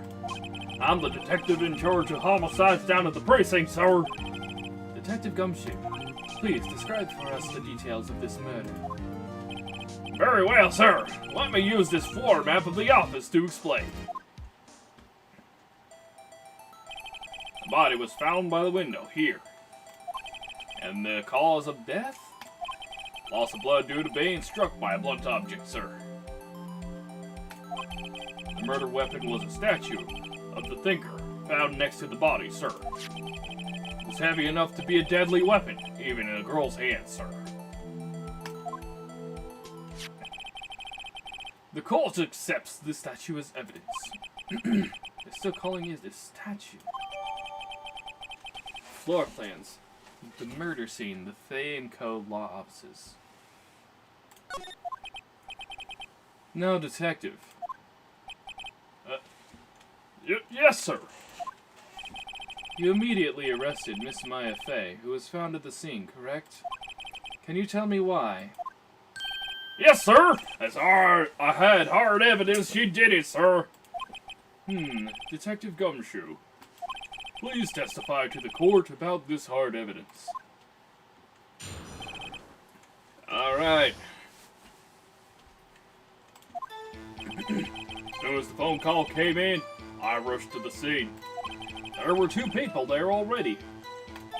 The defendant, Miss Maya Fay, and the lawyer, Mr. Phoenix Wright. I immediately arrested Miss Maya Fay. Why? We had a witness account describing her. The witness saw Miss Maya Fay at the very moment of the murder. The very moment, you say. Very well, Mr. Wright, you may begin your cross-examination. Yes, Your Honor. Cross-examine what? Couldn't see a single contradiction in that testimony. Whoosh. Hey, Maya just threw something at me. What's this? When my sister couldn't find any contradictions in a witness's testimony, she would bluff it and press the witness on every detail. The witness always slips up and says something wrong.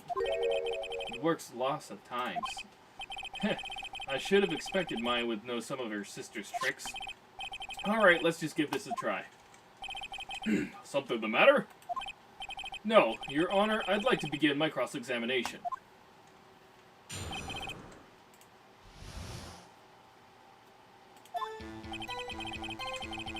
As soon as the phone call came in, I rushed to the scene. Who did you say you got a call from? Hey, pal, don't play dumb, you know who. The call was from a customer at the Gatewater Hotel, right across from the crime scene. Okay, I pressed. Not sure it did much, though. Right, please continue. There were two people there already.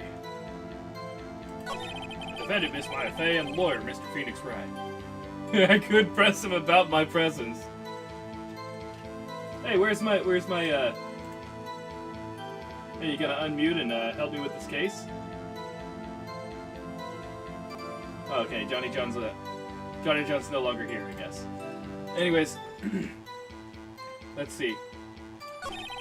I immediately arrested Miss Maya Fay. We had a witness account describing her.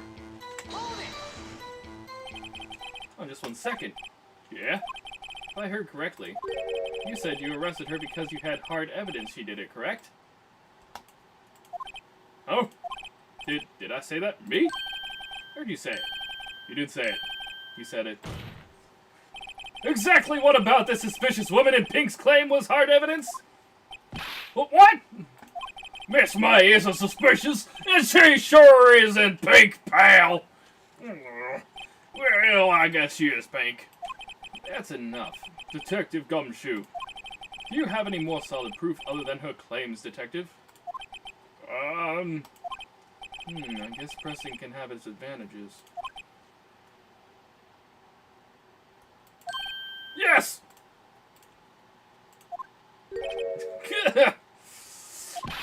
Sorry, I got the order of things mixed up in my testimony, Your Honor, sir. There was something I should have told you about first, Your Honor. Very well, Detective. Let's hear your testimony again.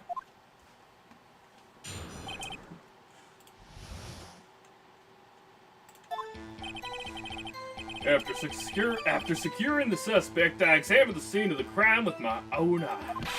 I found a memo written on a piece of paper next to the victim's body.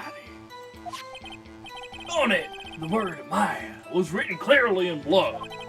Lab test results showed that the blood was the victim's. Also, there was blood found on the victim's finger. Before she died, the victim wrote the killer's name.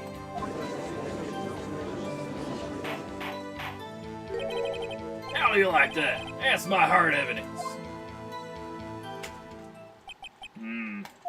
Before we begin cross-examination, I have a question for you, Detective. Your Honor? Why didn't you testify about this vital piece of evidence the first time? I don't know. I'm real embarrassed I forgot about it, Your Honor, sir. Try to be more careful. Very well. The defense may begin its cross-examination. Alright, let me see. After securing the suspect, no, that's the wrong voice. After securing the suspect, I examined the scene of the crime with my own eyes. I found a memo written on a piece of paper next to the victim's body. Just because you found it next to the body doesn't mean the victim wrote it. Oh, man, who did write it, smarty pants? Who?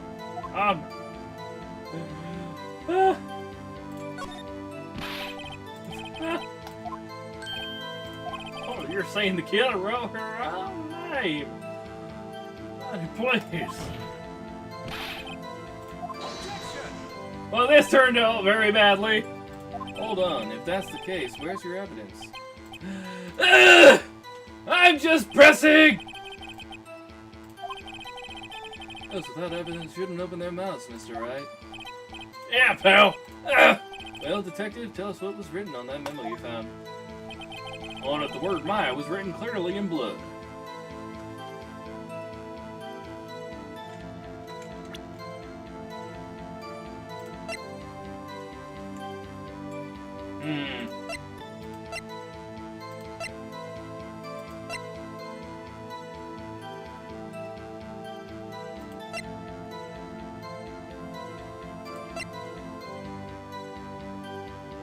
Anything relating to time, I should probably cross-examine.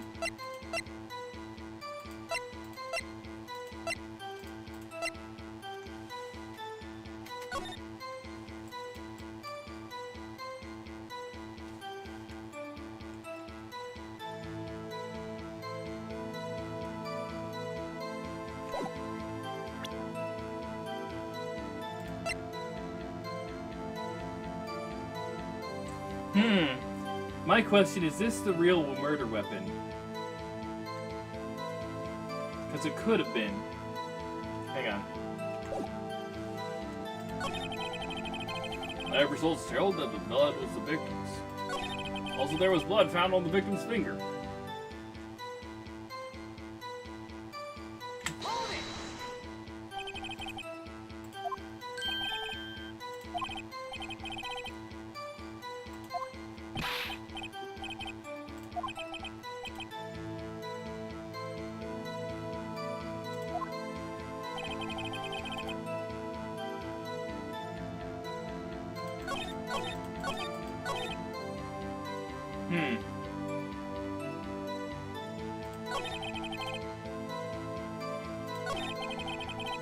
This is difficult.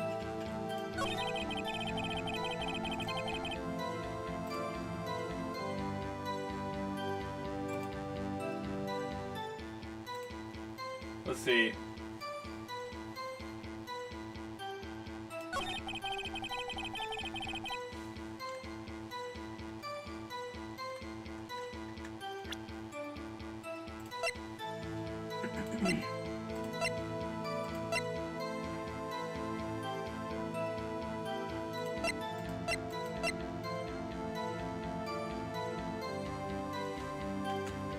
Hang on.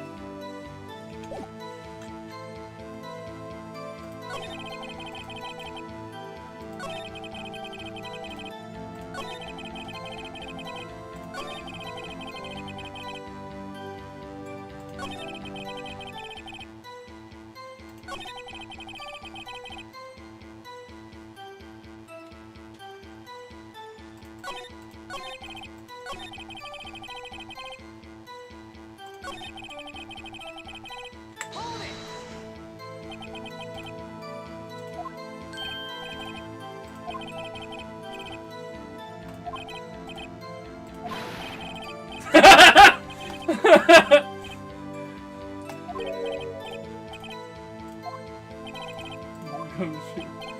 Yeah. Report your next evaluation. Should you? Oh, be quiet! Oh, that was a mess. Right, where was I? Okay.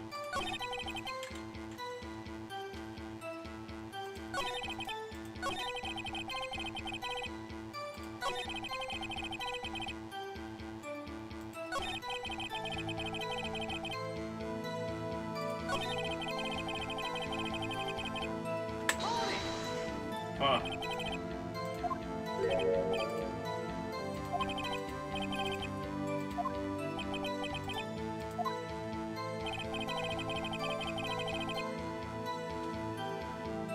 I'm just gonna do this to everything.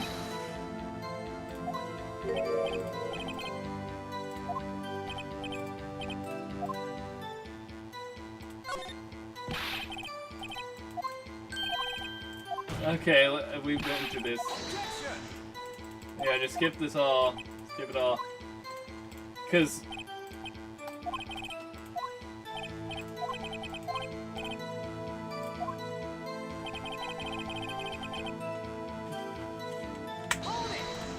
I'm just pressing everything.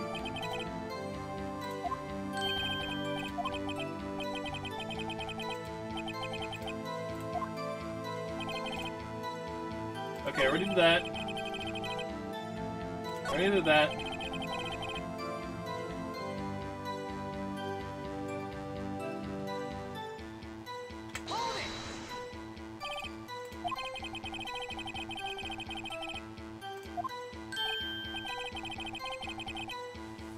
Huh.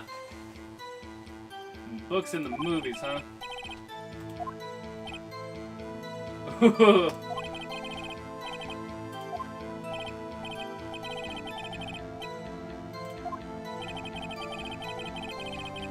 Oh, I should probably be reading this. Don't you find it a little odd that the victim would write down a name? Especially the name of her own sister? Yeah, actually, you got a point, Pat. Stop right there. The witness's opinion of the matter is irrelevant. The facts are clear. The victim wrote down the name of the accused. The victim told us the name of her killer. He's Mr. Red, isn't he? It's red, white, and blue. Didn't go so well. That's right. What'd he say? That's his whole testimony. Okay, there has to be a contradiction in there somewhere. Let's find it. Right. After securing the suspect, I examined the scene of the crime with my own eyes. Just did a bit body.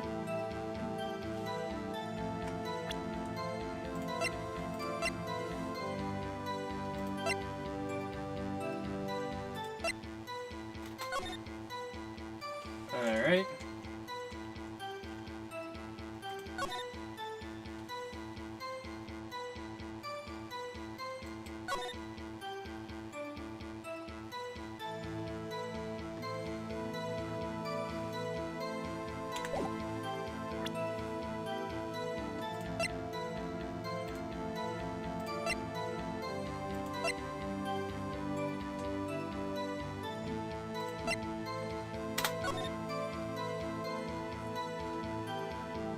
There's gotta be something here.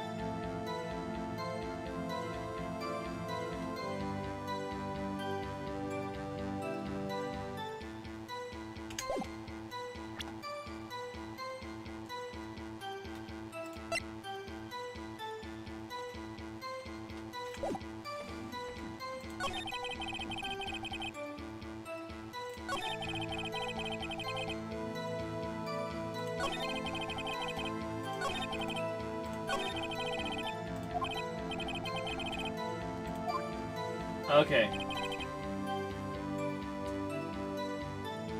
He examined it with his own eyes, huh?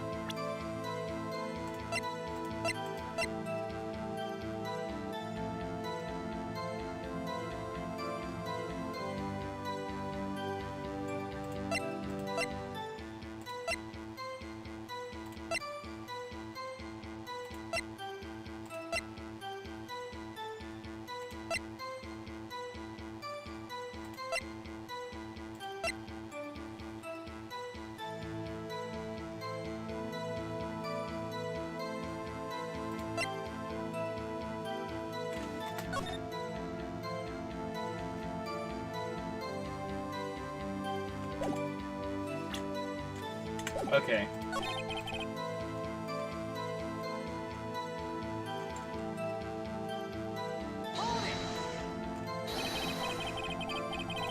Ah!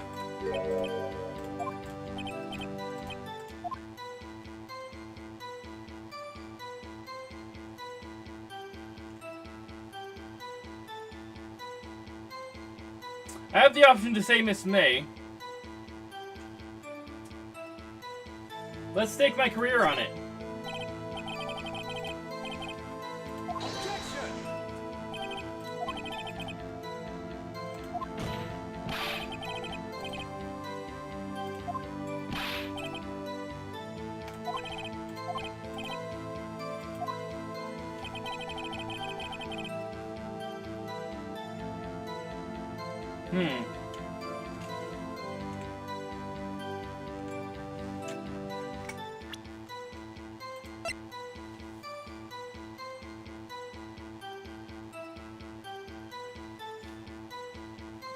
That's...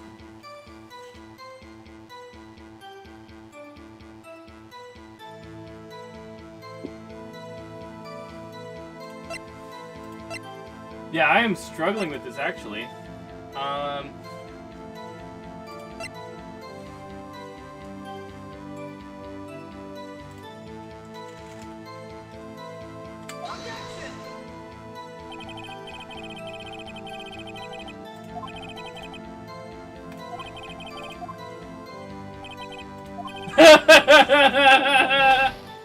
Now I'm taking damage!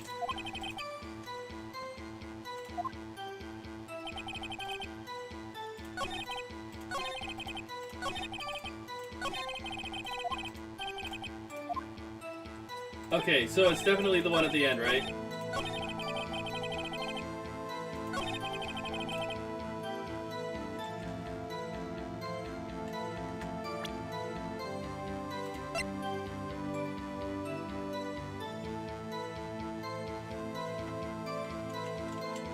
Oh, this! This is it! I got it! I can't believe it's been in front of me the whole time. I knew I had to use that evidence somehow, but I wasn't sure how it was coming into play. There's one thing I want you to clarify for me here. You say that the victim, Miss Mia Fey, wrote this note. That she was accusing the defendant, Mia Fey. That's really what you're saying. Oh, what? This was one of those lawyer tricks now, isn't it? Of course she wrote it! Who else could have? You have it backwards, detective. Backwards? The victim is the only person who absolutely could not have written it. This is a report from your department, detective. Immediate death due to a blow from a blunt object. She died immediately. What? No butting your way out of this one, detective. Order! Order! This defense has a point. Someone who died immediately wouldn't have had the time to write anything down. Mr. Wright, I beg your pardon, but when exactly did you obtain that autopsy report? When? Day after the murder. Prosecution's point being? That autopsy report is outdated, Your Honor. What? A second autopsy was performed yesterday at my request. Death was almost immediate due to a blow from a blunt object. But there is a possibility the victim lived for several minutes after the blow. I received these results this morning. Without way. Your Honor, it's quite easy to imagine that the victim did have time to write my, That is all. I see. Damn you, Edgeworth. Should have known you'd have something up your sleeve. Why, Mr. Wright, you look shocked. Something you want to say? The detective's a sham? You sham? What is this? I can't be professional here. There's no option for it. Unless...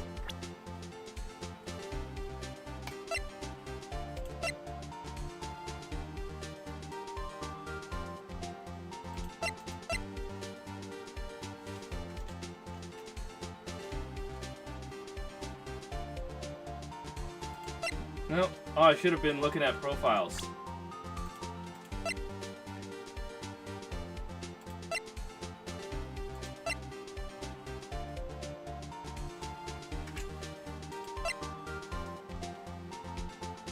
Oh, ruthless men who do anything to get a guilty verdict, huh?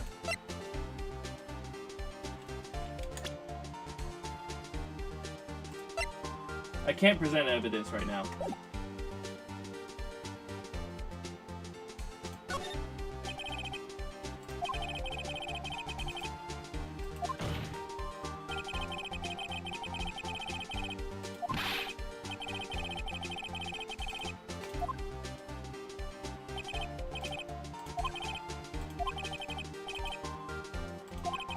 Oh, Your Honor, I submit this report to the court.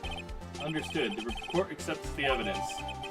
Maya's autopsy report. Died from a blow by a blunt object. May have lived for a few minutes after being hit. Your Honor, evidence strongly suggests the victim was identifying the killer. Suppose that's the obvious conclusion, yes. This isn't good. Prosecution would like to call its next witness. This poor innocent girl saw the murder with her own eyes. Time to get the tap. Let the witness, Miss April May, take the stand. Exactly what part of her is innocent?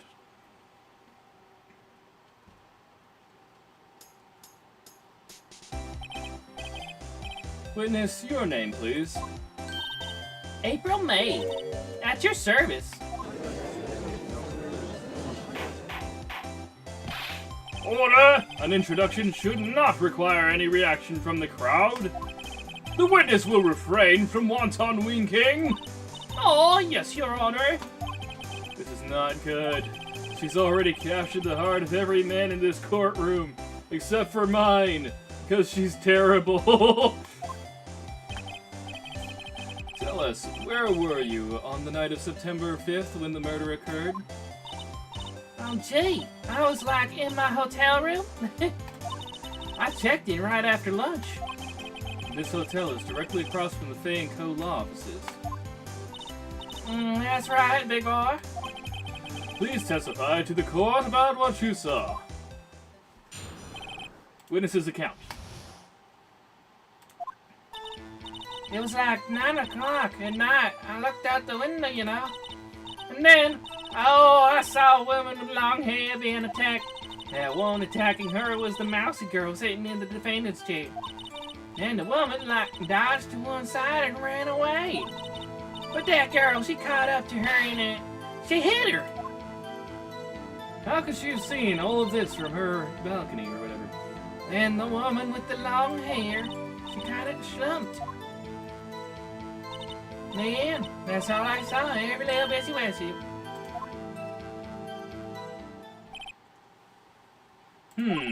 Well, Your Honor.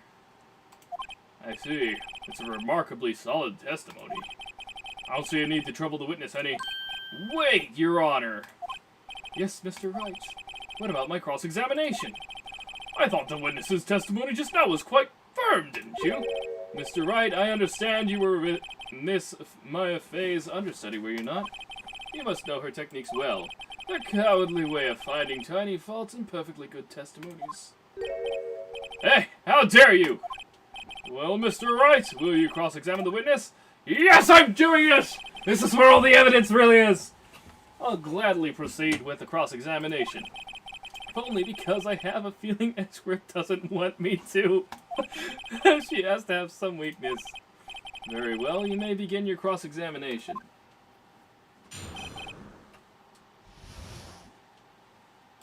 Witness's account. It's like 9 o'clock at night. I looked out the window, you know. And then, I saw a woman with long hair being attacked. The one attacking her was the mouse girl sitting in front of the defendant's chair. And the woman, dodged to one side and ran away. That girl, she caught up to her and then she hit her. And that's it. Nothing really jumps out as a contradiction. There's got to be something in there somewhere. Maybe I better just press her for the facts bit. Alright, sounds like a plan. It's like 9 o'clock at night. I looked at it and let me present the evidence.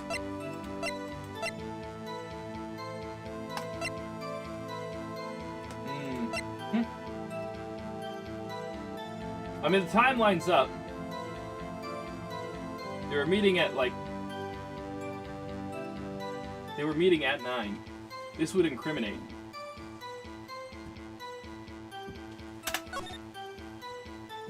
September 5th, 9:27 a.m.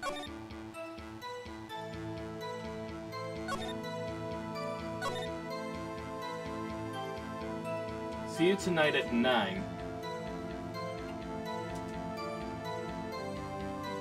Sorry, I put some papers inside it instead. Papers, is that the evidence then?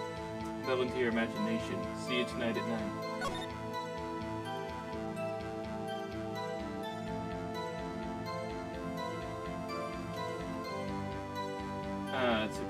Wait a minute.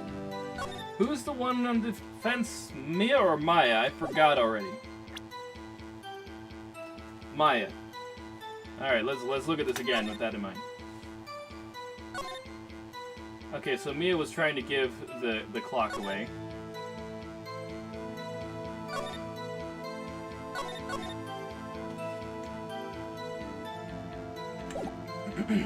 Okay. And saw a woman with long hair being attacked.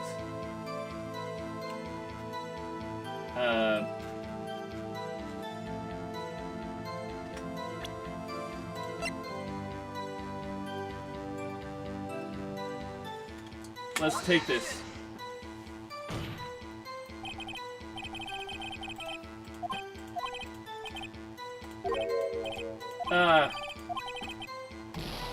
Oh, okay, it's further along. It's further along.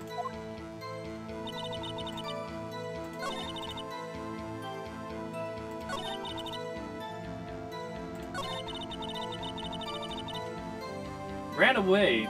That would make her out of sight from the window.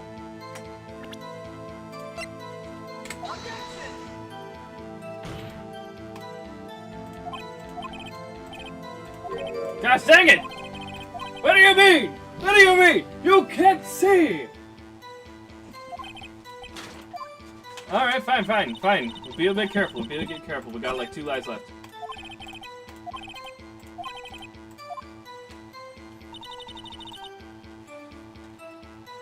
Let's press. We're just gonna press.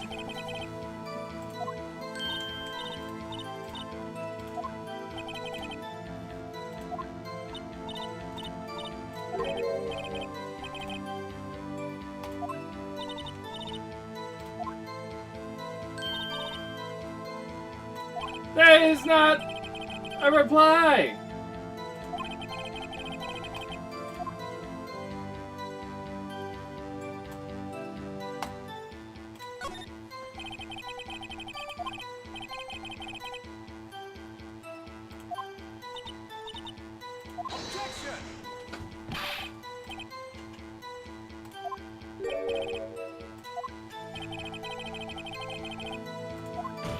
Trivial questions are what make a case! Yeah, stop him! The poor girl! Oh my god! Thank you, Mr. Judge! It's alright, you have been warned. I will badger the heck out of this woman! I'm gonna press you! For information! With long hair, that was Maya Faye? Mia Faye? Mm-hmm. Slender, sort of. Well, something like what I say pretty, if that's the thing. You're a thing. And the person attacking her? When attacking her was the mountain girl sitting next to the bandage chair. How do you know she was the defendant? Huh? Well, you know, she had a girlish physique, so women noticed it. Look, I just know, okay? There was only one person at the scene of the crime with a short, girlish figure. His testimony is bulletproof, Your Honor. That's right.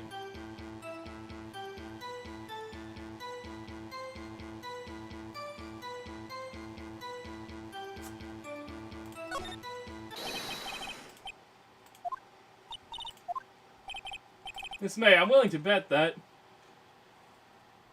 I'm willing to bet that you're lying or you saw nothing. Oh, this is going to hurt me one way or the other. You saw nothing. Really see the defendant at all?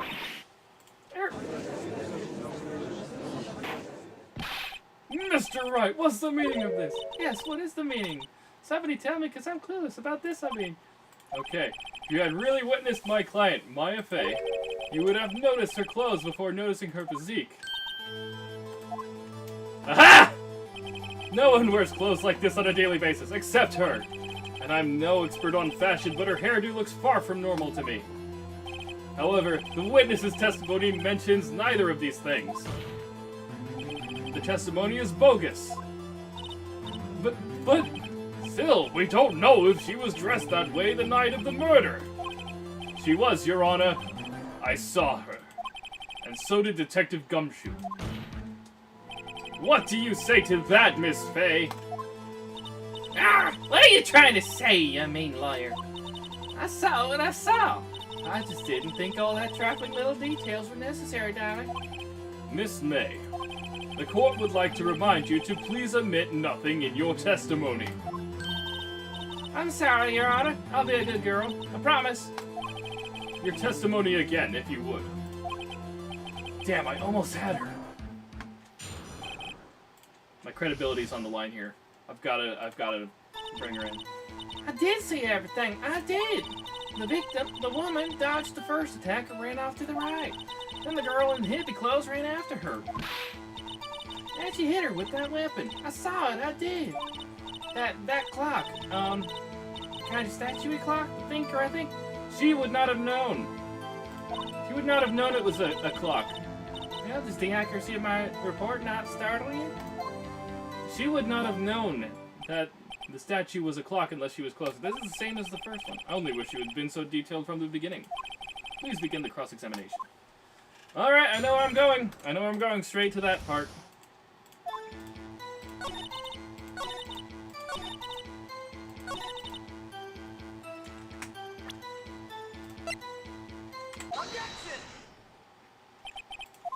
Miss May, what you said just now was quite revealing. Revealing? Oh, you backed that, wouldn't you? Naughty Mr. Lawyer. You just said that this statue of the thinker was a clock. But there's no way of knowing that just by looking at it. Yeah. Another person in much the same position as you recently called this a clock too. And he was found guilty of murder. Case closed. Order! Order! Miss May, can you explain how you know this was a clock?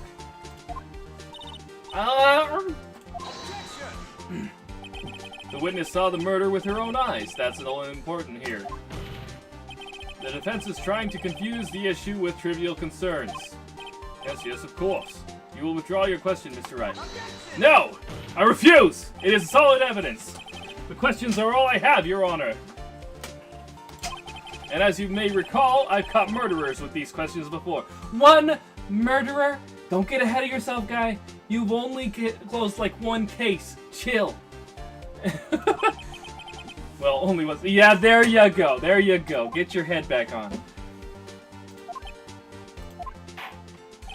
Objection sustained. You may continue to question the witness. Yeah, that was close. If he stopped me there, the trial would be over. Huh? What? So what happens now? What happens now is you answer my question. How did you know it was a clock? What? But that's... Because I heard it? Yes, I heard it. I did say the time. So, you've been to the law offices of Fay and Co. No! I didn't say that. Why would I go there? I heard it from my hotel room. The law offices of Fay and Co., where the murder took place, is very close to the hotel. She could easily have heard the clock.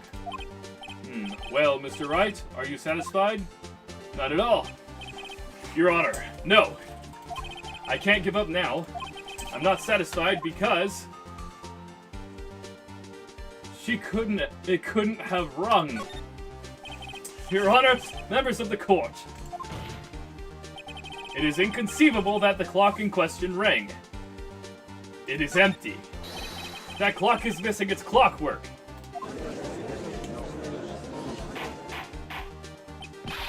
How could you possibly? Just take a look. Right now. Oh! See anything interesting, Your Honor? It is as the defense says. This clock isn't missing its clockwork. It's quite empty. Mr. Wright! Would you care to explain to the court the meaning of this? It is as you can see. The clock was empty. It couldn't have run. Therefore, this witness is a big, fat liar. Fat? Indeed, very fat! Well, Miss May?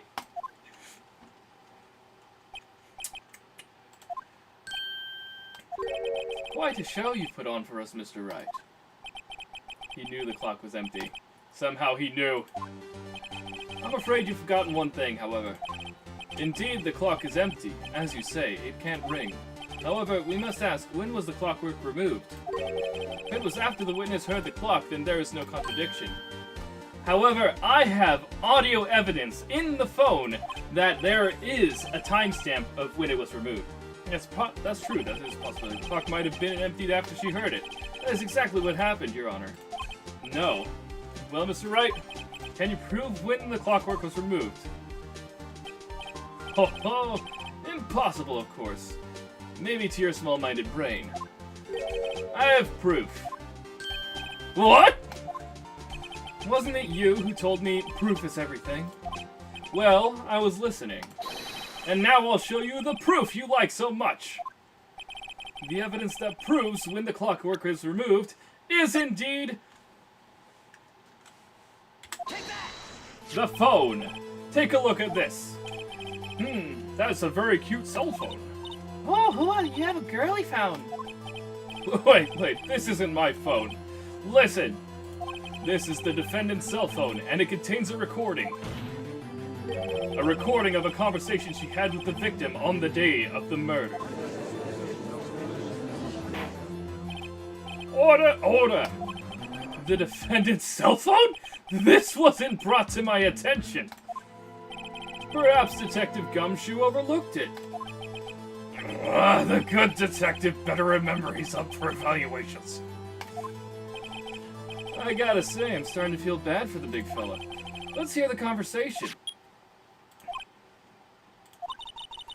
Do you just want me to hold on to the thinker for you, then? If you could. I should probably tell you, the clock isn't talking right now. Huh? It's not working? That's lame. I had to take the clockwork out, sorry. September 5th, 9:27 a.m. That piercing pitch again! Your Honor, I think this makes it clear the clockwork has already gone by the time this was recorded. Which was well before the witness even arrived at her hotel. Well, Miss May, would you care to explain this to the court? Just how did you know that weapon was a clock?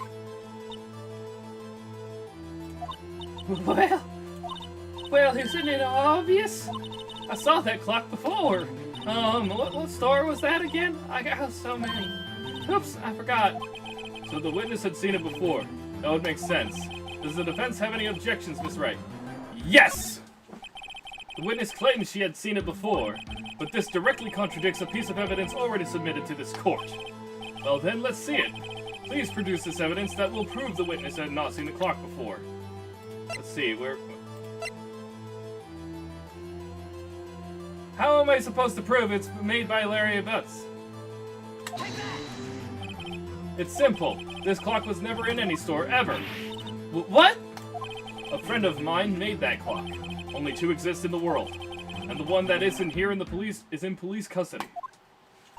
Impossible! Everything is sold in stores. Miss May, I think it's high time you went shopping for a better excuse. Oh, excuse is not on sale today.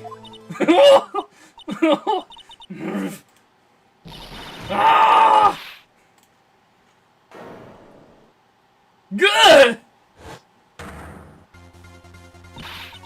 What's it to you, porcupine head? That stupid clock doesn't matter, okay? She did it, and she should die for it. Die! Whoa, let's not get ahead of ourselves. This is a court of law, and the witness will remain calm. Okay.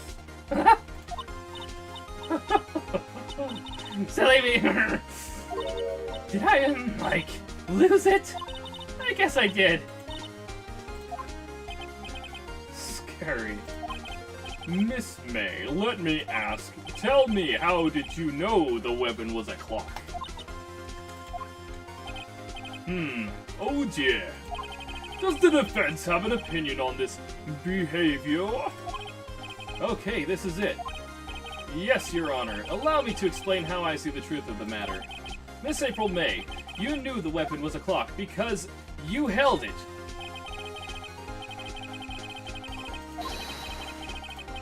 Miss May held that very clock in her hands. Mr. Wright, when was this? When she used it to strike the victim. When else? Order, order, Mr. Wright. What is the meaning of this? April May, you killed Maya Fey, I say. And when you struck, the force of the impact made the thinker... No. No, that's not what I was... No! No, no, no! That's not what I was trying for! Oh! That's not supposed to be... No! See, this is what I was saying earlier on.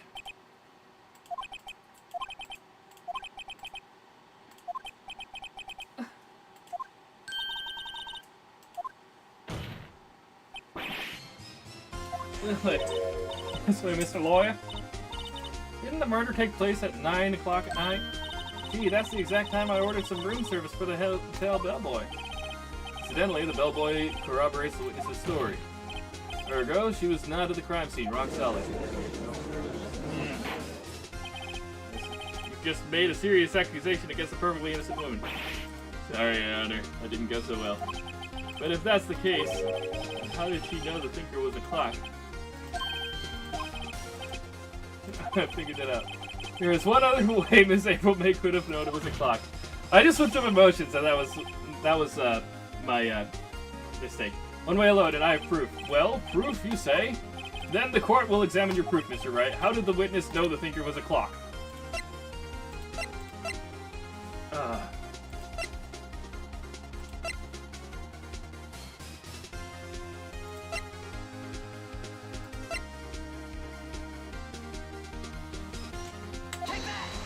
That could be a case. Have a look at this. Ah! Oh, that! I found this in Miss May's room. Mr. Wright, please explain to the court what this is. Mr. April May, you were tapping the victim, Miss Mia's Faye's phone, were you not? Oh! Objection! Your Honor, this is irrelevant. I'm not entirely sure that it is. Objection overruled. It troubles me that our witness was in possession of a wiretap. This is outrageous! Does the defense truly claim that the witness was tapping her phone? Indeed I do! Absolutely! Even if that was the case, which it's not, you still have to prove one thing. Did the victim ever say that the weapon was a lock on the phone? Can you prove that? I think not. Oh yeah, I think I can. It's simple. What? Here's my proof. The proof that the victim said on the phone that the weapon was a clock is...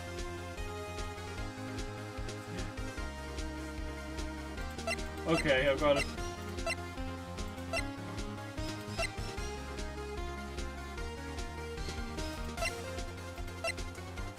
We're going to present this.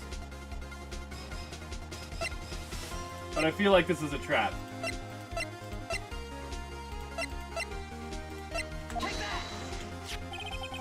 The defendant self-out. Yes, we've seen that. Once more to the conversation between the defendant and the victim. Yeah, what's up? You haven't called in a while. Well, actually, there's something I want you to hold on to for me. Again? What is it this time? It's a clock.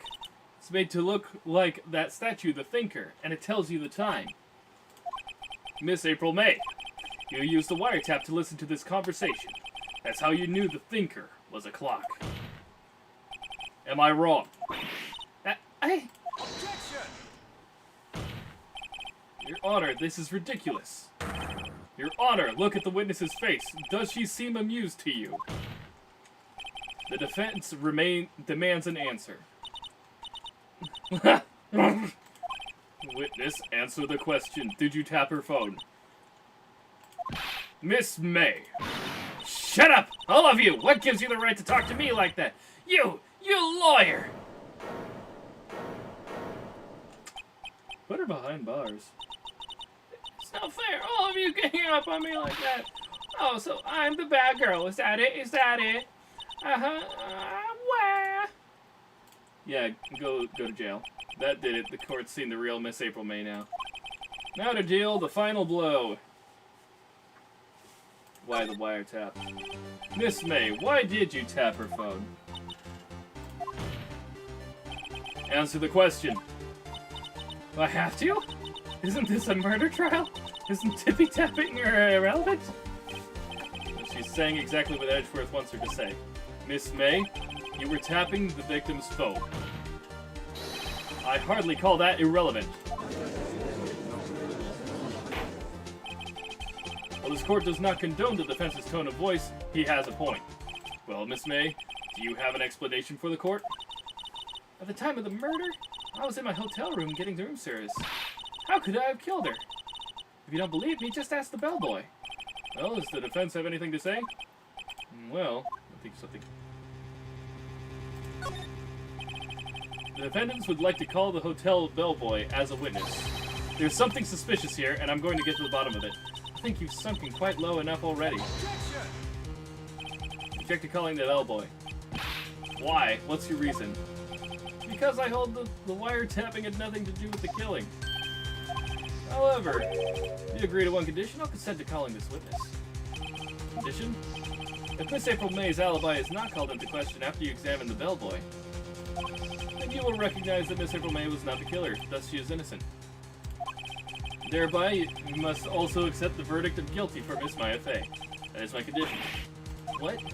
I better find something suspicious in that bellboy's testimony, otherwise Maya will be declared guilty on the spot. What should I do? Accept the condition. I've got nothing to lose except for, well, everything. There were 2 glasses of wine. Who else was there? She had an accomplice. Said, I accept your condition. Fool. You fell right into my trap. Hardly a trap if the bellboy's the one that did it.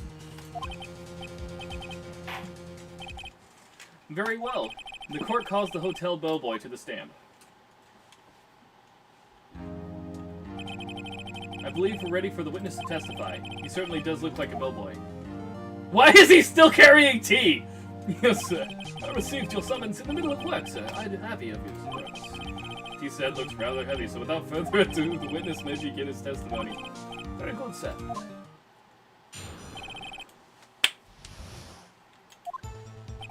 I am the head bellboy at the Fine Gatewater Hotel, in business for 4 generations.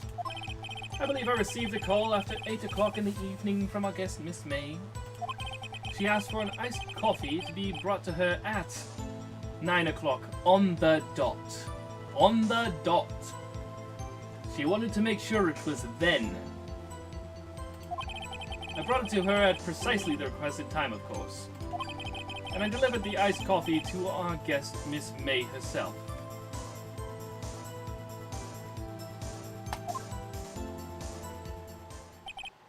I see, the defense may begin the cross-examination.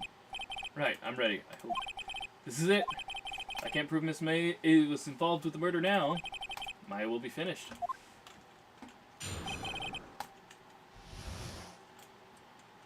Alright, let's see this testimony. I'm the head bellboy at the Fine Watergate Hotel, in business for 4 generations. That's pretty true. I believe I recall that I received a call after 8 in the evening from our guest, Miss May. She asked for an iced coffee to be brought to her at 9 o'clock on the dot. 9 o'clock on the dot, you say? Yes, I confirmed that detail several times. She was watching a program on the TV and wished to drink after she finished, sir. 9 o'clock, the time of the murder.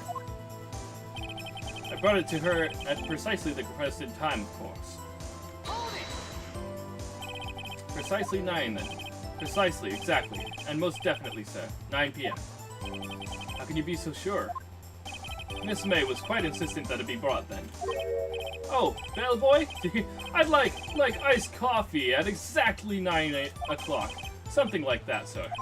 Therefore, I knocked on her door at the crack of 9, sir. Why would she be so particular about the time? And I delivered the iced coffee to our guest, Miss May herself.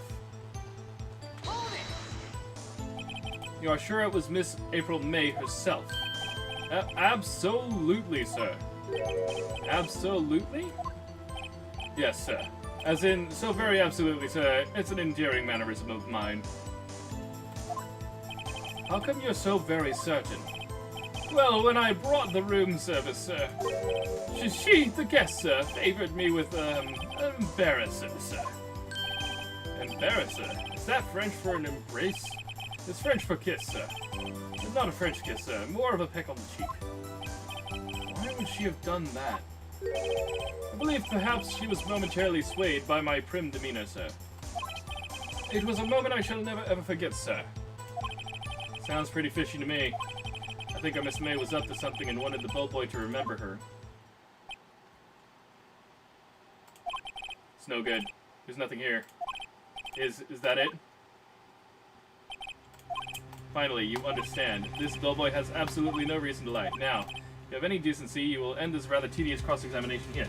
But I have no decency! I shall use all of the salt I don't have for this case. And I will get to the bottom of this. The witness may leave the stand. Hold it! I'm not done yet. Wait! Please wait! Yes? Does the defense have something to add? One last question. Let me ask one last question. I will protest! I will spill all the salt, and I will be very salty. Your Honor, I must object. This charade of justice has gone on long enough. Now, Mr. Edgeworth. Alright, Mr. Wright. I'll give you one more question, that's all. Okay, this is really it now. This is my last chance. What do I ask him about? Oh. Whoa! Last question! I can't ask any of the others! Check in. We've checked. Check in. Wait a minute. Who all checked in? Tell me about check-in. Tell me about when you checked in Miss May. Alright, very well, sir. My first thought was that she was a beautiful, beautiful person. She's just my type of girl, so it was a disappointment, really. I see. Wait. There we are! That's the clue! That's what I was looking for! Excuse me, what exactly was a disappointment? Well, I'm not without charm, sir, but even I'd have a little chance with her lover there.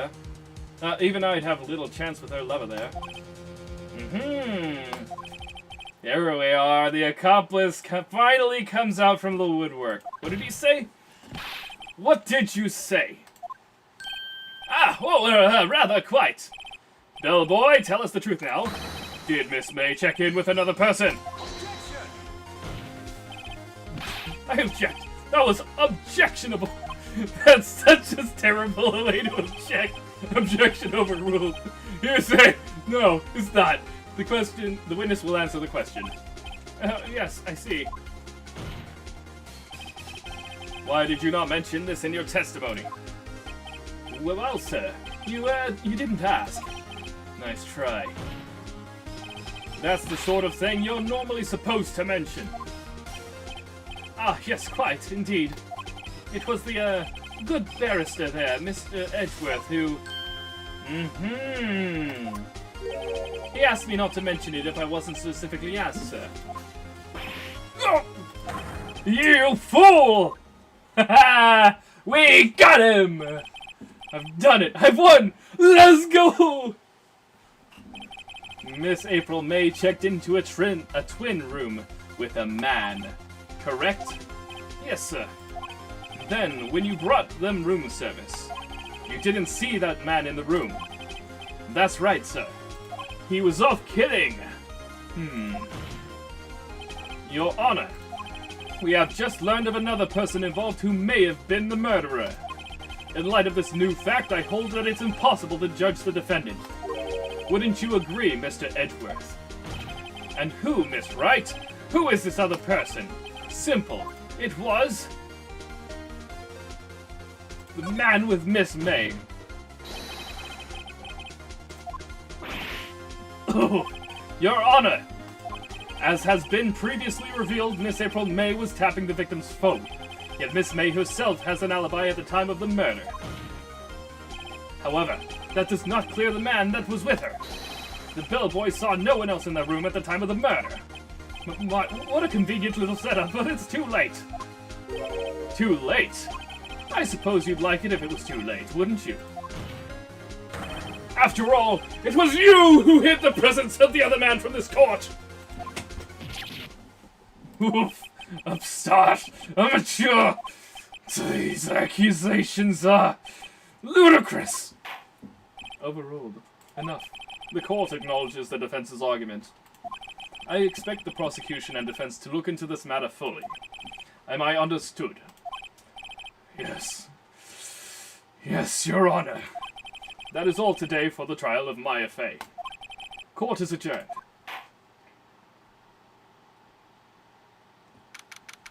September 7th, 2:24 p.m. District Court, Defendant Lobby, number 1. Mr. Wright! You're amazing in there! Really? I think I might be your newest fan.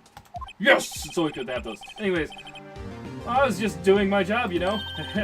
Then again, that other attorney was pretty cool too. He was an absolute pig. I hate him. Huh? That face of his, with his eyes wide and trembling lips. It said shivers up my... You? What? No. If you say so. So what happens with me? Do I get to go home now? Well, we still need you around. No, I don't think so. Not yet. Oh, I see. But I got a great lead in today's trial. A lead? That man with Miss Fey. Miss May. He's the key. Oh, I get it. What happened to Miss May after that anyway? I heard they arrested her. I guess she's learning her charms won't work everywhere. Took her long enough. She's probably at the detention center now. I may have to go down there later. It's gonna be fun. Anyway, this case is far from closed. Yes, sir! I'm going to find out more about this man. Do you think he was the one who... Maybe so. Sis, don't worry. I'll find him by tomorrow, I promise. I'm counting on you. I asked for a full record of April May's testimony. I thought it might come in handy during the trial tomorrow, but now that I have it, I'm not so sure. Most of her testimony was all lies. In fact, there's only one part that hasn't been stricken from the record. May testimony. The victim dodged an attack, then ran to the right, but she was caught and struck. I don't know how much good this will do me at all now. Anyway, time to hit the pavement and do some investigating. Maya doesn't belong in that detention center, and it's up to me to set her free. Or Mia. Mia. Not Maya. Maya deserves to be there. I think that's... They have so many Mia, Maya, Maya... I don't know anymore. Who's Mayo? Anyways, saving more progress. And that's where we're going to end it for today. I hope you guys have enjoyed. If you have, don't forget to smack that like button. Inspire me to do more of this kind of content. Let me know if you liked it. Subscribe if you're new. Click that bell for notifications, and every time I upload a video, you'll know. Anyways, blessings to y'all. Until next time, peace out.